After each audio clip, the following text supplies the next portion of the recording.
18 ಪುರಾಣಗಳ ಉಪನ್ಯಾಸ ಮಾಲಿಕೆಯಲ್ಲಿ ಇವತ್ತು ಪ್ರಾರಂಭ ಆಗ್ತಾ ಇರತಕ್ಕಂತಹ ಉಪನ್ಯಾಸ ನಾರದೀಯ ಪುರಾಣ. ಅನೇಕ ಮಹತ್ವಪೂರ್ಣವಾದ ವಿಚಾರಗಳನ್ನು ಒಳಗೊಂಡಿರ್ತಕ್ಕಂತಹ ಪುರಾಣ ನಾರದೀಯ ಪುರಾಣ.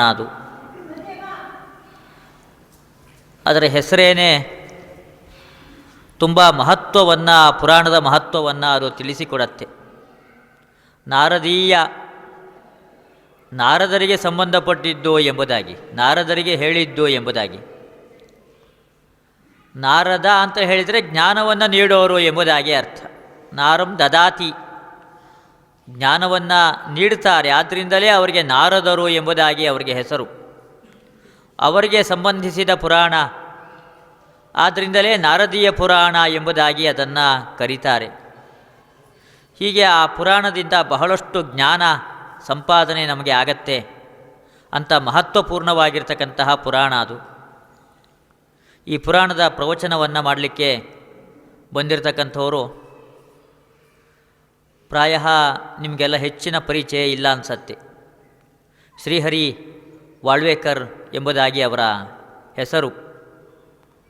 ಅವರು ಪೂನಾ ಪ್ರಾಂತದಲ್ಲಿ ಹಲವಾರು ವರ್ಷಗಳ ಕಾಲ ಇದ್ದು ನ್ಯಾಯಶಾಸ್ತ್ರದ ಉದ್ಗ್ರಂಥಗಳನ್ನೆಲ್ಲ, ತುಂಬ ದೊಡ್ಡ ದೊಡ್ಡ ಪ್ರೌಢ ಗ್ರಂಥಗಳನ್ನೆಲ್ಲ ತುಂಬ ಚೆನ್ನಾಗಿ ಅಧ್ಯಯನ ಮಾಡಿರ್ತಕ್ಕಂಥವರು. ಅನಂತರ ಪರಮಪೂಜ್ಯ ಸುವಿದ್ಯೇಂದ್ರ ತೀರ್ಥ ಶ್ರೀಪಾದಂಗಳವರಲ್ಲಿ ಸುಧಾ ಚಂದ್ರಿಕಾ, ನ್ಯಾಯಾಮೃತ ಈ ಗ್ರಂಥಗಳನ್ನೆಲ್ಲ ಅಧ್ಯಯನ ಮಾಡಿದ್ದಾರೆ. ನಾವು ಸಮಾಜದಲ್ಲಿ ಎರಡು ವಿಧರಾದ ವಿದ್ವಾಂಸರುಗಳನ್ನು ನಾವು ಕಾಣ್ತೀವಿ. ಕೆಲವರು ಉಪನ್ಯಾಸವನ್ನು ಮಾಡ್ತಕ್ಕಂಥವ್ರು, ಕೆಲವರು ಪಾಠವನ್ನು ಮಾತ್ರ ಮಾಡ್ತಕ್ಕಂಥವ್ರು. ನಮ್ಮ ಶ್ರೀಹರಿ ಆಚಾರ್ಯ ವಾಳ್ವೇಕರ್ ಅವರು ಪಾಠವನ್ನು ಮಾಡ್ತಕ್ಕಂತಹ ಒಳ್ಳೆಯ ವ್ಯುತ್ಪತ್ತಿಯನ್ನು ಕೂಡ ಪಡ್ಕೊಂಡಿದ್ದಾರೆ.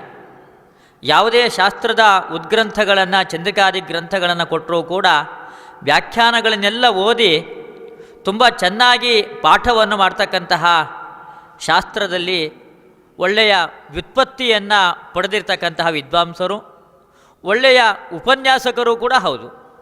ಹೀಗೆ ಎರಡು ವಿಧವಾದ ಕಲೆಯೂ ಕೂಡ ಅವರಿಗೆ ಕರಗತವಾಗಿದೆ. ಅದರ ಜೊತೆಗೆ ಕರ್ಮಾಚರಣೆ, ಪರಿಶುದ್ಧವಾಗಿರ್ತಕ್ಕಂತಹ ಆಚರಣೆಯನ್ನು ಜೀವನದಲ್ಲಿ ರೂಢಿಸಿಕೊಂಡಿರ್ತಕ್ಕಂಥವರವರು. ಹೀಗೆ ಜ್ಞಾನ ಮತ್ತು ಕರ್ಮ ಎರಡರಲ್ಲೂ ಕೂಡ ಅವರು ಒಳ್ಳೆಯ ದಾರಿಯನ್ನು, ಮಾರ್ಗದಲ್ಲಿ ಸಾಗ್ತಾ ಇರತಕ್ಕಂಥವರು ಆಚಾರ್ಯರು. ಅವರು ಇವತ್ತು ನಮ್ಮ ಪ್ರತಿಷ್ಠಾನದ ಪ್ರಾರ್ಥನೆಯ ಮೇರೆಗೆ ಬಂದಿದ್ದಾರೆ. ಅವರಿಗೆ ನಾನು ಪ್ರತಿಷ್ಠಾನದ ಪರವಾಗಿ ಹಾಗೂ ಈ ಪುರಾಣದ ಪ್ರಾಯೋಜಕರಾಗಿರ್ತಕ್ಕಂತಹ ರಂಗನಾಥ್ ದಂಪತಿಗಳು ಅವರ ಪರವಾಗಿಯೂ ಕೂಡ ನಾನು ಹೃತ್ಪೂರ್ವಕವಾದ ಸ್ವಾಗತವನ್ನು ಬಯಸಿ ಈ ಕಾರ್ಯಕ್ರಮವನ್ನು ನಡೆಸಿಕೊಡಬೇಕು ಅಂತ ನಾನು ಅವರಲ್ಲಿ ಕೇಳ್ಕೊಳ್ತಾ ಇದ್ದೇನೆ.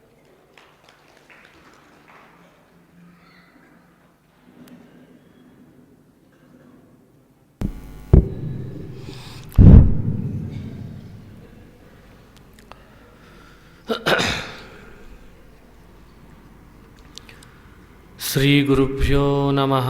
ಹರಿ ಓಂ. ಶುದ್ಧಾನಂದೋರು ಸಂವಿದ್ಯುತಿಬಲಬಹುಲೌದಾರ್ಯವೀರ್ಯಾದಿದೇಹಂ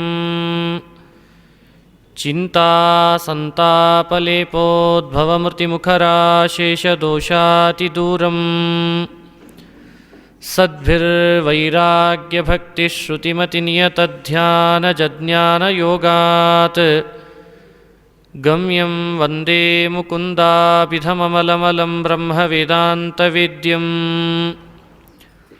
ಅಭ್ರಮಂ ಭಂಗರಹಿತಂ ಅಜಡಂ ವಿಮಲಂ ಸದಾ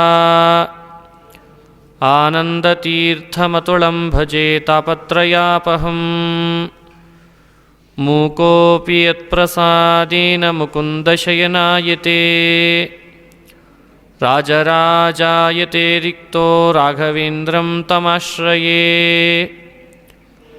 ಆಪಾದಮೌಲಿಪರ್ಯಂತಂ ಗುರುಣಾಮಾಕೃತಿಂ ಸ್ಮರೇತ್ ತೇನ ವಿಘ್ನಾಃ ಪ್ರಣಶ್ಯಂತಿ ಸಿದ್ಧ್ಯಂತಿ ಚ ಮನೋರಥಾಃ. ಹರಿ ಓಂ ಹರಿ ಓಂ ಹರಿ ಓಂ. ಪುರಾಣಗಳ ಪ್ರವಚನ ಮಾಲಿಕೆಯಲ್ಲಿ ನಾರದೀಯ ಪುರಾಣದ ಪ್ರವಚನ ಇವತ್ತಿನಿಂದ ಪ್ರಾರಂಭ ಆಗ್ತಾ ಇದೆ. ಸಮಸ್ತ ಪುರಾಣಗಳನ್ನು ಕೇಳೋದೇ ಒಂದು ದೊಡ್ಡ ಭಾಗ್ಯ. ಪುರಾಣಗಳನ್ನೆಲ್ಲ ರಚನೆ ಮಾಡಿದ ಮಹಾನುಭಾವರು ವೇದವ್ಯಾಸದೇವರು. ವೇದವ್ಯಾಸದೇವರ ಹೃದಯನೇ ಕ್ಷೀರ ಸಮುದ್ರ ಅಂತಂತಾರೆ. ವ್ಯಾಸರ ಹೃದಯ ಕ್ಷೀರ ಸಮುದ್ರವಾಯ್ತಂತೆ. ಸಜ್ಜನರಾದ ನಮ್ಮಂಥವರ ಮೇಲಿರಿಸಿದ ಕಾರುಣ್ಯ ಅದು ಮಂದರ ಪರ್ವತವಾಯಿತು. ಅದನ್ನು ಮಥಿಸಿದಾಗ, ಕ್ಷೀರ ಸಮುದ್ರ ಮಥನ ಮಾಡಿದಾಗ ಅನೇಕ ವಸ್ತುಗಳು ಜನಿಸಿದಂತೆ ವ್ಯಾಸರ ಹೃದಯ ಅನ್ನೋ ಕ್ಷೀರ ಸಮುದ್ರ ಮಥನ ಮಾಡಿದಾಗ ಅನೇಕ ಕೃತಿಗಳು ರಚನೆಯಾಗಿ ಬಂತಂತೆ. ವೇದವ್ಯಾಸ ದೇವರ ಹೃದಯ ಅನ್ನೋ ಕ್ಷೀರ ಸಮುದ್ರ ಮಥಿಸಿದಾಗ ಬಂದದ್ದು ಮಹಾಲಕ್ಷ್ಮಿ ಬಂದ್ಲಂತೆ ಕ್ಷೀರ ಸಮುದ್ರದಿಂದ. ಇಲ್ಲಿ ಯಾರು ಬಂದರು ಅಂದರೆ, ಮೊದಲೇ ಇದ್ದ ಮಹಾಲಕ್ಷ್ಮಿ ಪ್ರಕಟಳಾದಂತೆ ವೇದಗಳು ಅನ್ನುವ ಮಹಾಲಕ್ಷ್ಮಿ ಮತ್ತೆ ಪ್ರಕಟಳಾದ್ಲಂತೆ ವೇದವ್ಯಾಸ ದೇವರ ಹೃದಯ ಅನ್ನೋ ಕ್ಷೀರ ಸಮುದ್ರದಿಂದ.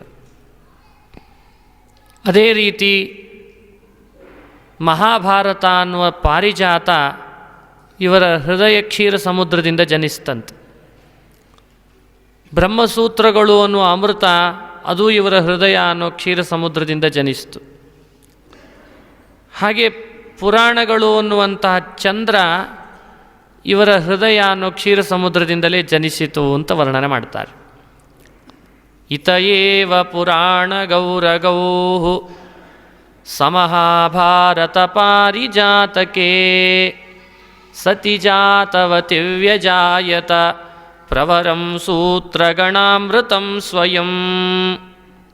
ಪುರಾಣ ಗೌರಗೌ, ಪುರಾಣಗಳ ಚಂದ್ರ ಉದಿಸಿದ್ದೇ ವೇದವ್ಯಾಸ ದೇವರ ಹೃದಯ ಅನ್ನೋ ಕ್ಷೀರ ಸಮುದ್ರವನ್ನು ಮಥನ ಮಾಡಿದಾಗ ಜನಿಸಿದ ಅಂತಾರೆ. ಹಾಗಾದರೆ ಎಷ್ಟು ಪುರಾಣಗಳಿದ್ದಾವೆ?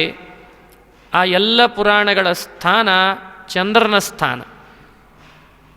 ಬಿಸಿಲಿನ ಪರಿತಾಪಕ್ಕೆ ನೊಂದವರಿಗೆ ತಂಪಾದ ಚಂದ್ರನ ಕಿರಣ ಮೈ ಮೇಲೆ ಬಿತ್ತು ಅಂದರೆ ಆನಂದ ಆಗ್ತದೆ. ಚಂದ್ರನ ಕಿರಣ ಬಿದ್ದಾಗ ಆಗುವಷ್ಟು ಆನಂದ ಸೂರ್ಯನ ಕಿರಣದಿಂದ ಆಗಲಾರದು. ನಾವೆಲ್ಲ ಸಂಸಾರದ ವಿಪರೀತ ತಾಪದಲ್ಲಿ ನೊಂದಂಥವರು. ನಮ್ಮಂಥವರಿಗೆ ಚಂದ್ರನ ಕಿರಣದ ಅವಶ್ಯಕತೆ ಬಹಳ ಇತ್ತು. ತಪ್ತರಾದ ನಮ್ಮಂಥವರಿಗೆ ಚಂದ್ರನ ಕಿರಣ ಬೇಕಾಗಿತ್ತು. ಆ ಚಂದ್ರ ಯಾರು ಅಂದರೆ ಈ ಪುರಾಣಗಳೇ ಚಂದ್ರ. ಪುರಾಣ ಚಂದ್ರನಿಂದ ನಮ್ಮ ಎಲ್ಲ ತಾಪಗಳನ್ನು ಪರಿಹರಿಸಿಕೊಂಡು ಆಧ್ಯಾತ್ಮಿಕ ಮಾರ್ಗದತ್ರ ಸಾಗಬಹುದು, ನಾವು ಕೂಡ ಮುಕ್ತರಾಗಬಹುದು. ಈ ಉದ್ದೇಶದಿಂದಲೇ ವೇದವ್ಯಾಸ ದೇವರು ಪುರಾಣಗಳ ರಚನೆ ಮಾಡಿ ಜಗತ್ತಿಗೆ ಕೊಟ್ರಂತೆ. ಜಗತ್ತಿನಲ್ಲಿ ಸೂರ್ಯ ಮಾತ್ರ ಇದ್ದರೆ ಉಪಯೋಗ ಇಲ್ಲ, ಚಂದ್ರ ಬೇಕೇ ಬೇಕು. ಚಂದ್ರನ ಅವಶ್ಯಕತೆ ಎಷ್ಟಿದೆಯೋ ಪುರಾಣಗಳ ಅವಶ್ಯಕತೆಯೂ ಅಷ್ಟೇ ಇದೆ ಅಂತಾರೆ. ಇಂಥ ಪುರಾಣಗಳಲ್ಲಿ 18 ಪುರಾಣಗಳನ್ನು ರಚನೆ ಮಾಡಿದಾಗ ಅವುಗಳ ಮಧ್ಯದಲ್ಲಿ ಬರುವ ಒಂದು ಪುರಾಣ ಅಂದರೆ ಅದು ನಾರದೀಯ ಪುರಾಣ. ನಾರದೀಯ ಪುರಾಣದ ವೈಶಿಷ್ಟ್ಯ ಏನು? ನಾರದೀಯ ಪುರಾಣದ ಮಹತ್ವ, ಅದರ ಶ್ರವಣದಿಂದ ಉಂಟಾಗುವಂಥ ಫಲ ಮನುಷ್ಯನಿಗೆ ಎರಡು ಬಹಳ ಮುಖ್ಯ. ಪುರಾಣಗಳ ಶ್ರವಣದ ಪೂರ್ವದಲ್ಲಿ ಅದರ ಫಲದ ಅರಿವಾಗಬೇಕು. ಆದಾಗ ಇಂಥ ಫಲ ಇದೆನಾ ಅಂತ ಅಲ್ಲಿ ಪ್ರವೃತ್ತಿ ಬೇಗ ನಡೀತದೆ. ಪುರಾಣಗಳ ವಿಷಯಗಳ ಅರಿವಾಗಬೇಕು. ಇಷ್ಟೆಲ್ಲ ವಿಷಯ ಇದರ ಒಳಗಿದೆನಾ ಅಂತಂದಾಗ ಮತ್ತಿಷ್ಟು ಅದರೊಳಗೆ ಪ್ರವೃತ್ತಿ ನಡೀತದೆ. ಸಾಮಾನ್ಯವಾಗಿ ನಾರದೀಯ ಪುರಾಣ ಅಂತ ಶಬ್ದ ಕೇಳಿದ ಕೂಡಲೇ ನಾರದರ ಬಗ್ಗೆ ಬಹಳ ಇದೆ ಅನ್ನಿಸ್ತದೆ ಪುರಾಣದಲ್ಲಿ ಅಂತ ಎಲ್ಲರಿಗೂ ಬರುವಂಥ ಒಂದು ಪ್ರತೀತಿ, ಹೆಸರೇ ಹಾಗೆ. ನಾರದೀಯ ಪುರಾಣ, ಬೃಹನ್ನಾರದೀಯ ಪುರಾಣ ಅಂತಾರೆ ಇದನ್ನು. ನಾರದೀಯ ಅಂದ ಕೂಡಲೇ ಎಲ್ಲರೂ ಹೇಳೋದು ಅದನ್ನೇ. ಆದರೆ ಈ ಪುರಾಣವನ್ನು ನಾವು ಅಧ್ಯಯನ ಮಾಡಿದಾಗ ನಾರದರ ಬಗ್ಗೆ ವಿವರಣೆ ಈ ಪುರಾಣದಲ್ಲಿ ಇಲ್ಲ, ನಾರದರ ಬಗ್ಗೆ ಹೇಳಿಲ್ಲ. ಮತ್ತು ನಾರದರ ಸ್ಥಾನ ಈ ಪುರಾಣದೊಳಗೆ ಪೃಚ್ಛಕರ ಸ್ಥಾನ.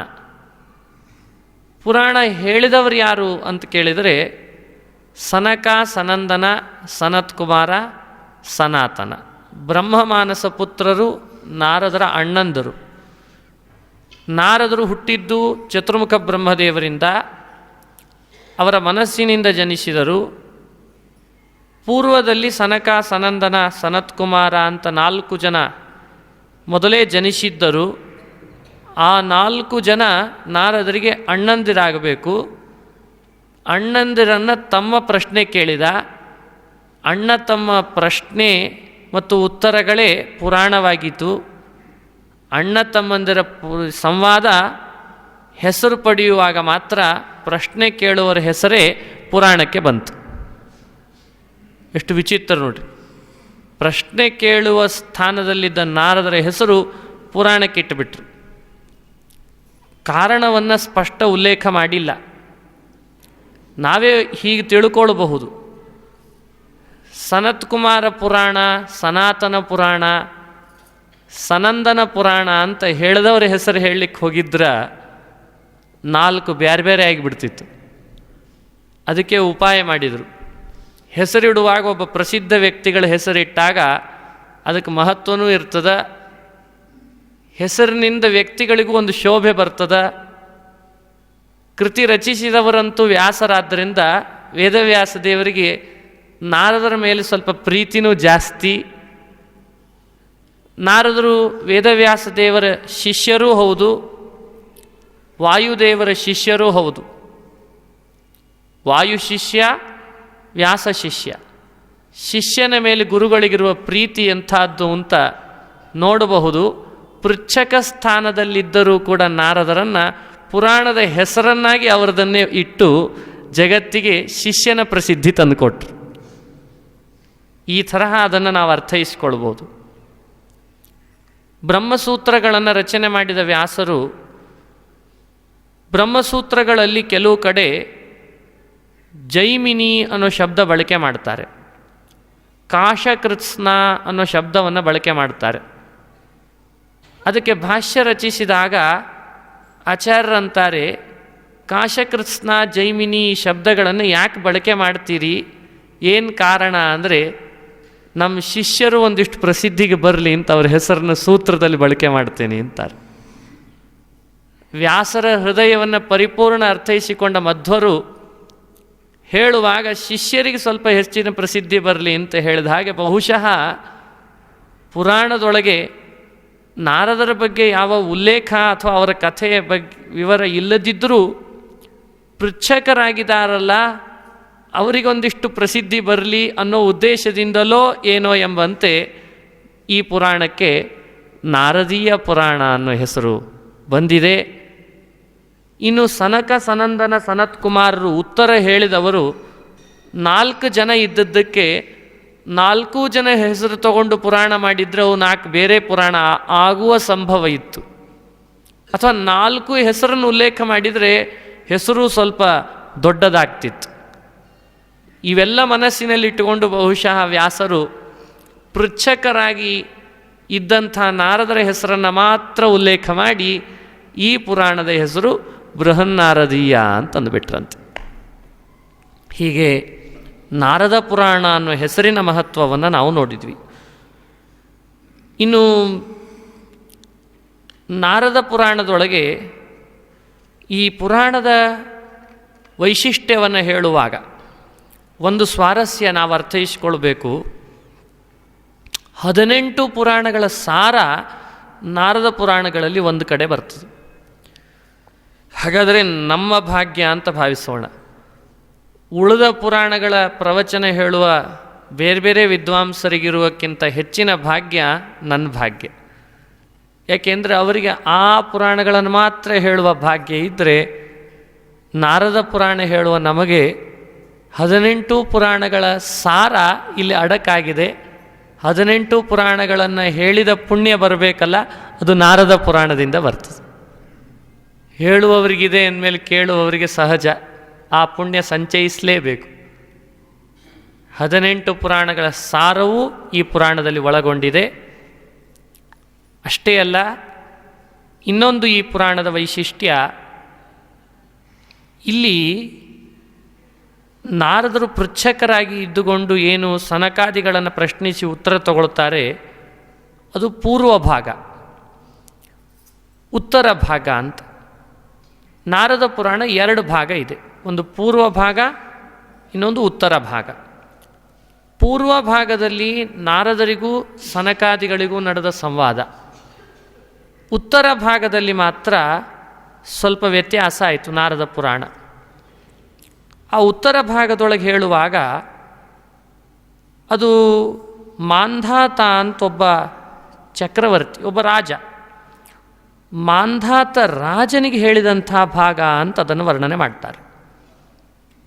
ತದಿದಂ ವೈಪರೀತ್ಯಂ ವೈ ಕಿಂಕೃತಮಿತಿ ನ ಸುಜ್ಞಾನಂ ದ್ವಯೋರ್ಭಾಗಯೋಶ್ಚ ವಿಭಕ್ತಮಿದಂ ಪುರಾಣಂ ಅಂತಾರೆ.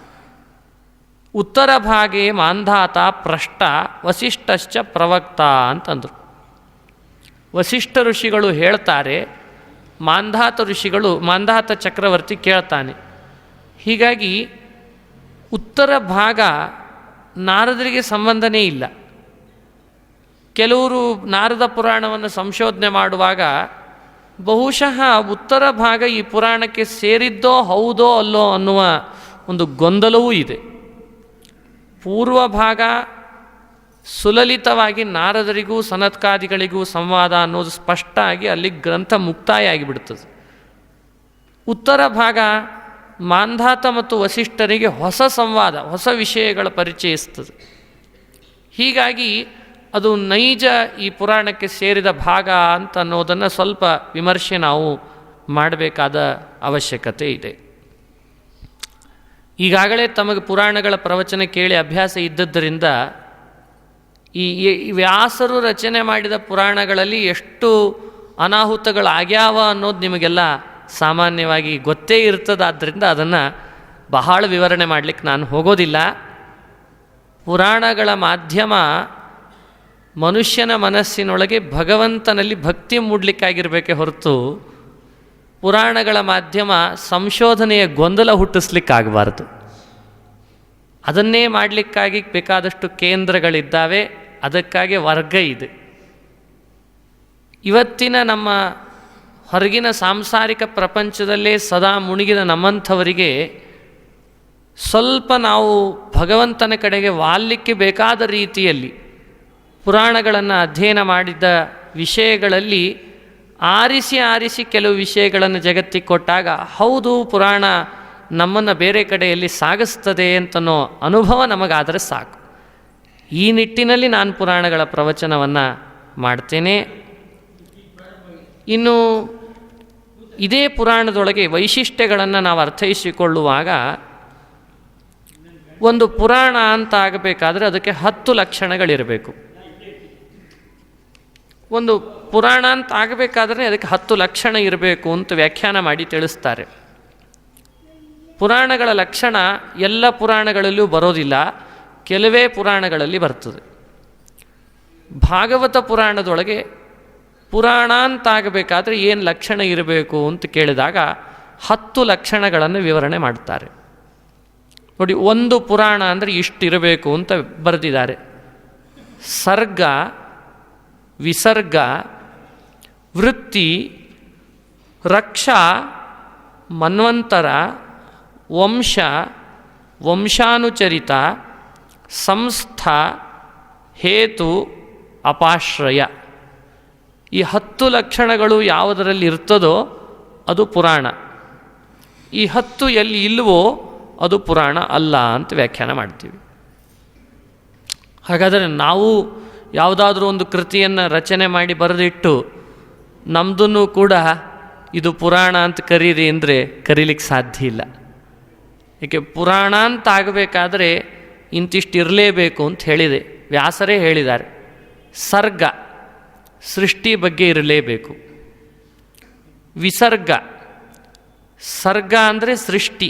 ಸೃಷ್ಟಿ ಅಂದರೆ ಸರ್ಗ ಶಬ್ದದಿಂದ ಅವ್ಯಾಕೃತ ಆಕಾಶ, ಏನ ಮಹತ್ತತ್ವ, ಸೂಕ್ಷ್ಮ ಪ್ರಕೃತಿ, ಅವುಗಳಲ್ಲಿ ಏನು ಉಪಚಯ ನಡೀತದೆ ಆ ವಿಷಯವನ್ನು ಸರ್ಗ ಅಂತ ಕರೀತಾರೆ. ಇನ್ನು ಅದಾದ ಮೇಲೆ ಉಪಚಿತ ಆದಮೇಲೆ ಬ್ರಹ್ಮಾಂಡ ಏನು ಹೊರಗೆ ಬರ್ತದೆ ಅದನ್ನು ವಿಸರ್ಗ ಅಂತಂತೀವಿ. ಸರ್ಗ ಹಾಗೂ ವಿಸರ್ಗ ಎರಡಾಯಿತು. ವೃತ್ತಿ ಅಂತ, ವೃತ್ತಿ ಅಂದರೆ ಪ್ರಾಪ್ತಿ ಅಂತ ಅರ್ಥ.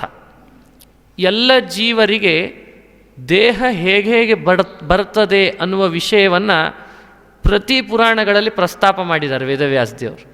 ಯಾರಿಂದ ಬರ್ತದೆ, ಹೆಂಗೆ ಬರ್ತದೆ, ಅದು ವೃತ್ತಿ. ಸರ್ಗ ವಿಸರ್ಗ ವೃತ್ತಿಶ್ಚ ರಕ್ಷಾ. ಪುರಾಣಗಳ ಮತ್ತೊಂದು ಲಕ್ಷಣ ರಕ್ಷ. ಭಗವಂತ ನಮ್ಮನ್ನು ಹೇಗೆ ರಕ್ಷಣೆ ಮಾಡ್ತಾನೆ, ಚರಿತ್ರೆಗಳ ಮೂಲಕ, ಉಪಾಖ್ಯಾನಗಳ ಮೂಲಕ ಭಗವಂತನ ರಕ್ಷಣಾ ಕರ್ತೃತ್ವವನ್ನು ಚಿಂತನೆ ಮಾಡುತ್ತದೆ ಪುರಾಣ. ಅಲ್ಲಲ್ಲಿ ಅದು ಪುರಾಣಗಳ ಲಕ್ಷಣ. ಮನ್ವಂತರಗಳ ಪರಿಚಯ ಮಾಡಿಸಿರ್ತದೆ. ಸ್ವಯಂಭುವ, ಸ್ವಾರೋಚಿಷ, ಉತ್ತಮ, ರೈವತ, ತಾಪಸ ಅಂತ 14 ಮನ್ವಂತರಗಳನ್ನು ಸ್ಥೂಲವಾಗಿ ಆದರೂ ವಿಸ್ತಾರವಾಗಿ ಆದರೂ ಪರಿಚಯ ಮಾಡ್ತಿರ್ತದೆ. ವಂಶಃ, ವಂಶ ಅಂದರೆ ಒಬ್ಬ ರಾಜನ ಬಗ್ಗೆ ವಿವರಣೆ ಕೇಳಿದಾಗ ಅವರ ವಂಶದ ಪರಿಚಯವನ್ನೇ ಕೆಲವೊಮ್ಮೆ ಮಾಡಿಸಿಬಿಡ್ತದೆ.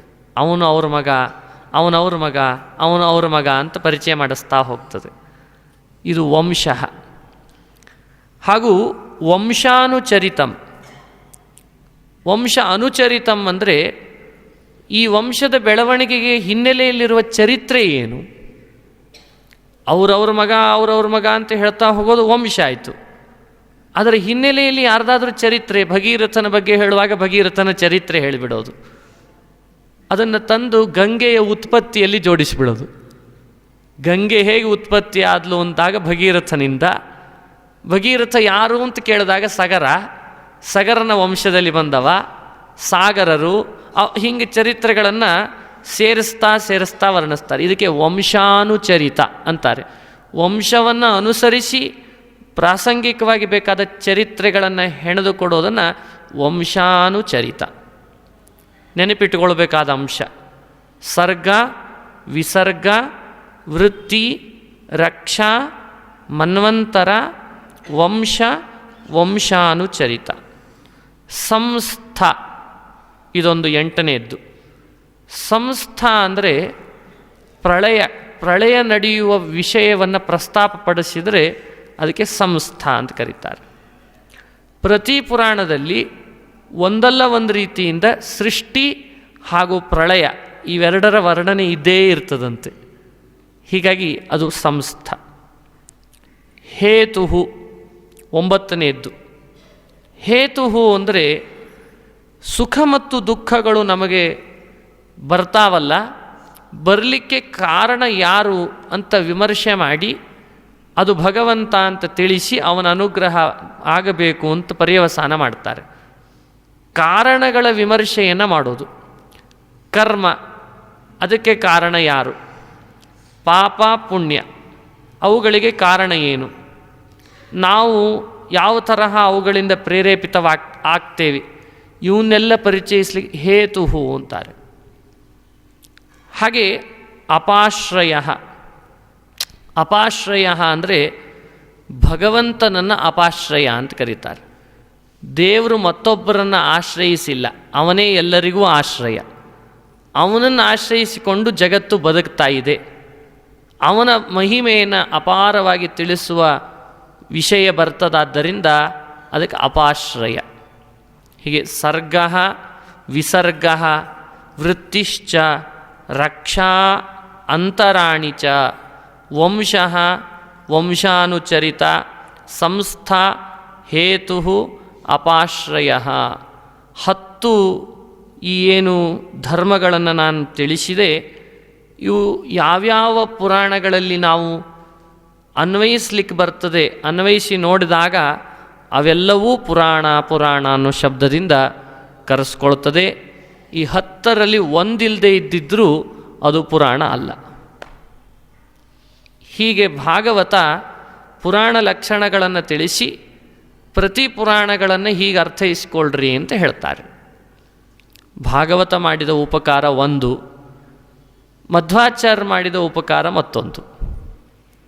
ಏನು ಅಂದರೆ, ಪುರಾಣಗಳನ್ನು ಅಧ್ಯಯನ ಮಾಡುವವರಿಗೆ ಏನು ಬುದ್ಧಿಲಿ ಇರಬೇಕು ಅಂತಂದರೆ, ವೇದವ್ಯಾಸ ದೇವರ ಹಾರ್ದ ಮೊದಲು ತಿಳಿದಿರಬೇಕು.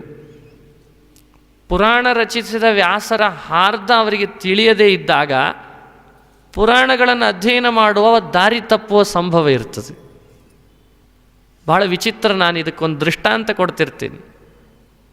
ಧಾರಾವಾಹಿ ತೆಗೆಯುವವ ನಿರ್ದೇಶಕ ಏನಿರ್ತಾನೆ, ಅವನ ಜೊತೆಗೆ ನಮಗೆ ಒಳ್ಳೆಯ ಸಂಪರ್ಕ ಇತ್ತು ಅಂದರೆ ಧಾರಾವಾಹಿ ಯಾವ ಮುಖದಲ್ಲಿ ಹೊರಟದ ಅಂತ ನಮಗೆ ತಿಳಿತಿರ್ತದೆ. ನಮಗೆ ನಿರ್ದೇಶಕನ ಸಂಪರ್ಕ ಇಲ್ಲದೇ ಇದ್ದಾಗ ನೋಡುವಂಥವರಿಗೆ ಬಹಳ ಕುತೂಹಲ ಆಗಿ ಮುಂದೇನಾಗ್ಬೋದು ಅಂತ ಗೊತ್ತಾಗದೇ ಇದ್ದಂಗೆ ನೋಡ್ತಿರ್ತೀವಿ. ಆದರೆ ಮಧ್ವಾಚಾರ್ಯ ಅಂತಾರ, ಪ್ರತಿ ಪುರಾಣಗಳ ನಿರ್ದೇಶಕರು ನಿರ್ಮಾಪಕರಾದವರು ಯಾರು? ವೇದವ್ಯಾಸ ದೇವರು. ಅವರ ನೈಜ ಹೃದಯ ಯಾಕೆ ಪುರಾಣಗಳನ್ನು ರಚಿಸಿದ್ದೇನೆ, ಅವುಗಳ ಉದ್ದೇಶ ಏನು ಅಂತನ್ನುವ ಅಭಿಪ್ರಾಯವನ್ನೇ ಮೊದಲು ನಾವು ತಿಳಿದಾಗ ಆಗ ನಮಗೆ ಪುರಾಣದ ದಾರಿಯಲ್ಲಿ ಸಾಗಲಿಕ್ಕೆ ಅನುಕೂಲ ಆಗ್ತದೆ. ಹೀಗಾಗಿ ಮಧ್ವಾಚಾರ್ಯರು ಮಾಡಿದ ಉಪಕಾರ ಅಷ್ಟಿಷ್ಟಲ್ಲ.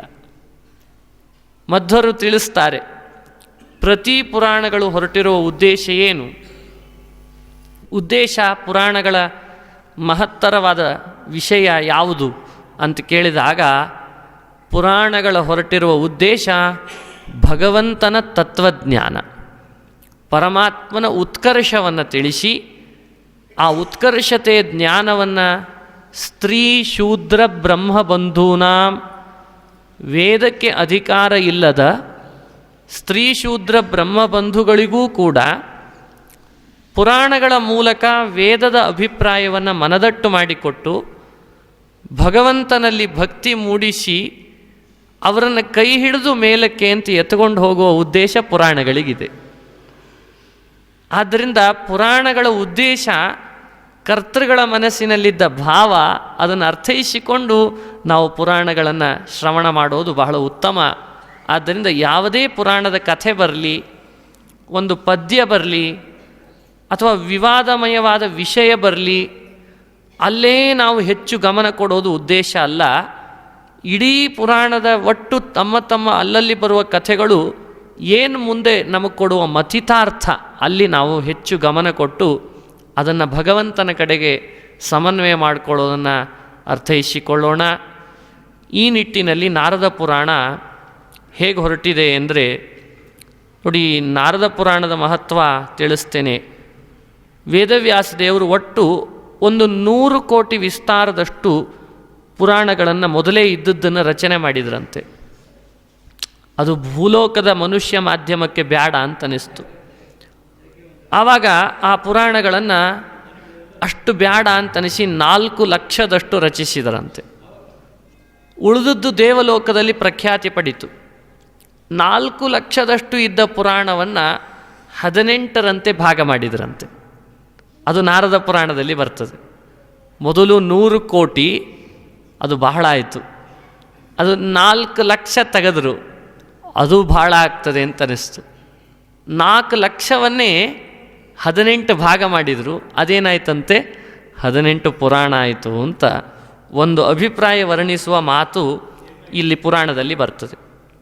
ಹೇಗಿದೆ ಮಾತು ಅಂದರೆ, ಪ್ರವೃತ್ತಿ ಸರ್ವಶಾಸ್ತ್ರಾಣಾಂ ಪುರಾಣಾದ್ ಅಭವತ್ತತಃ ಕಾಲೇನಾಗ್ರಹಣಂ ದೃಷ್ಟ್ವಾ ಪುರಾಣಸ್ಯ ಮಹಾಮತಿ ಪುರಾಣಮೇಕಮೇವಾಸೀತ್ ಸರ್ವಕಲ್ಪೇಷು ಮಾನದಂ ಚತುರ್ವರ್ಗಸ್ಯ ಬೀಜಂಚ ಶತಕೋಟಿ ಪ್ರವಿಸ್ತರಂ ಅಂತಾರೆ. ಮೊಟ್ಟ ಮೊದಲು ಪುರಾಣ ಅಂತನ್ನೋದು ಒಂದೇ ಇತ್ತಂತೆ, ಪುರಾಣಮೇಕಮೇವಾಸೀತ್. ಆದರೆ ಅದನ್ನು ಜನರ ಕಾಲಮಾನಕ್ಕೆ ತಕ್ಕಂತೆ ಪೂರ್ಣ ತಿಳುವಳಿಕೆ ಬರೋದಿಲ್ಲ. 100 ಕೋಟಿ ವಿಸ್ತಾರದ ಪುರಾಣ ಓದ್ರಿ ಅಂದರೆ ಯಾರು ಓದ್ತಾರೆ? ನಾನು ಯಾವಾಗಲೂ ಹಾಸ್ಯ ಮಾಡಿ ಹೇಳ್ತಿರ್ತೀನಿ, 100 ಕೋಟಿ ವಿಸ್ತಾರದ ಪುರಾಣ ಓದೋದು ಬಹಳ ಕಠಿಣ ಆದಾಗ ಅದನ್ನು 4 ಲಕ್ಷಕ್ಕೆ ಅಂತ ಇಳಿಸಿದ್ರಂತೆ. ಅದು ಕಠಿಣನೇ ಆಯಿತು. 4 ಲಕ್ಷ ಪ್ರಮಾಣೇನ ದ್ವಾಪರೇ ಸದಾ ಹರಿರ್ಹಿ ವ್ಯಾಸರೂಪೇಣ ಜಾಯತೆ ಚ ಯುಗೇ ಯುಗೇ. ಭಗವಂತ ವೇದವ್ಯಾಸ ರೂಪದಿಂದ ದ್ವಾಪರ ಯುಗಗಳಲ್ಲಿ ಅವತರಿಸಿ 4 ಲಕ್ಷದಷ್ಟು ಪ್ರಮಾಣದ ಪುರಾಣವನ್ನು ತಾನೇ ರಚಿಸಿದ್ದನ್ನು ತದಷ್ಟಾದಶಧಾ ಕೃತ್ವಾ ಭೂರ್ಲೋಕೆ ನಿರ್ದಿಶತ್ಯಪಿ ಅಂತಂದರು. ಅಷ್ಟದಶಧಾ ಕೃತ್ವಾ ಭೂಲೋಕೆ ನಿರ್ದಿಶತ್ಯಪಿ. 18 ಭಾಗವನ್ನಾಗಿ ಅದನ್ನು ವಿಭಾಗ ಮಾಡಿ ಭೂಲೋಕದಲ್ಲಿ ಅದನ್ನು ಪ್ರಚಾರಕ್ಕೆ ಅಂತ ತಂದಿದ್ದಾನೆ ಅಂತಾರೆ. ಅದ್ಯಾಪಿ ದೇವಲೋಕೇಶು ಶತಕೋಟಿ ಪ್ರವಿಸ್ತರಂ ಅಸ್ತೇವ ತಸ್ಯ ಸಾರಸ್ತು 4 ಲಕ್ಷೇಣ ವರ್ಣ್ಯತೆ. ಇಲ್ಲಿಗೆ ಬಂದಿತ್ತು ನೋಡಿ. ಅದ್ಯಾಪಿ ದೇವಲೋಕೇತು ಶತಕೋಟಿ ಪ್ರವಿಸ್ತರಂ. ಇವತ್ತಿಗೂ ದೇವಲೋಕದ ಪುರಾಣ ಅಂತ ವಿಚಾರ ಮಾಡಲಿಕ್ಕೆ ಹೊರಟ್ರೆ 100 ಕೋಟಿ ವಿಸ್ತಾರದ ಅಂತಲ್ಲಿ. ಅದೇ ಭೂಲೋಕಕ್ಕೆ ಸಂಬಂಧಪಟ್ಟಾಗಿ ವಿಚಾರ ಮಾಡಲಿಕ್ಕೆ ಹೊರಟ್ರೆ ಅಸ್ತೇವ ತಸ್ಯ ಸಾರಸ್ತು 4 ಲಕ್ಷ ಅಂತ 4 ಲಕ್ಷ ಕೇಳಿಸ್ತಂತೆ. ಅದು ಜಾಸ್ತಿ ಆಯಿತು ಅಂತ ವೇದವ್ಯಾಸ ದೇವರು ಅದನ್ನು ಎಷ್ಟು ಭಾಗ ಮಾಡಿದರಂತೆ? 18 ಭಾಗ ಮಾಡಿದರು. ಅದೇ ನಾರದ ಪುರಾಣ ಅಂತಾಯಿತು ಅಂತ ವ್ಯಾಖ್ಯಾನ ಮಾಡ್ತಾರೆ. ಈ ನಾರದ ಪುರಾಣವನ್ನು ಹೇಳಲಿಕ್ಕೆ ಅಂತ ಬಂದವರು ಗೀತಂ ಸನಕ ಮುಖ್ಯೈಸ್ತು ನಾರದಾಯ ಮಹಾತ್ಮನೇ. ಗೀತಂ ಸನಕ ಮುಖ್ಯೈಸ್ತು ನಾರದಾಯ ಮಹಾತ್ಮನೇ. ಇದು ನಾರದರಂಥ ಮಹಾತ್ಮರಿಗೆ ಸನಕ ಸನಂದನ ಸನಾತನ ಮುಂತಾದ 4 ಜನ ಬ್ರಹ್ಮಮಾನಸ ಪುತ್ರರೇ ಇದನ್ನು ವರ್ಣನೆ ಮಾಡಿ ತಿಳಿಸಿದ್ದು ಅಂತ ಅದರ ಪರಿಚಯವನ್ನು ಮಾಡಿಸಿದರು. ಇದಾದ ಮೇಲೆ ಇಡೀ ನಾರದ ಪುರಾಣ ಪೂರ್ವ ಭಾಗ ಉತ್ತರ ಭಾಗ ಇದ್ದ ಹಾಗೆ ಇಲ್ಲೊಂದು ವಿಶೇಷ ನಾವು ಕಾಣ್ತೇವೆ.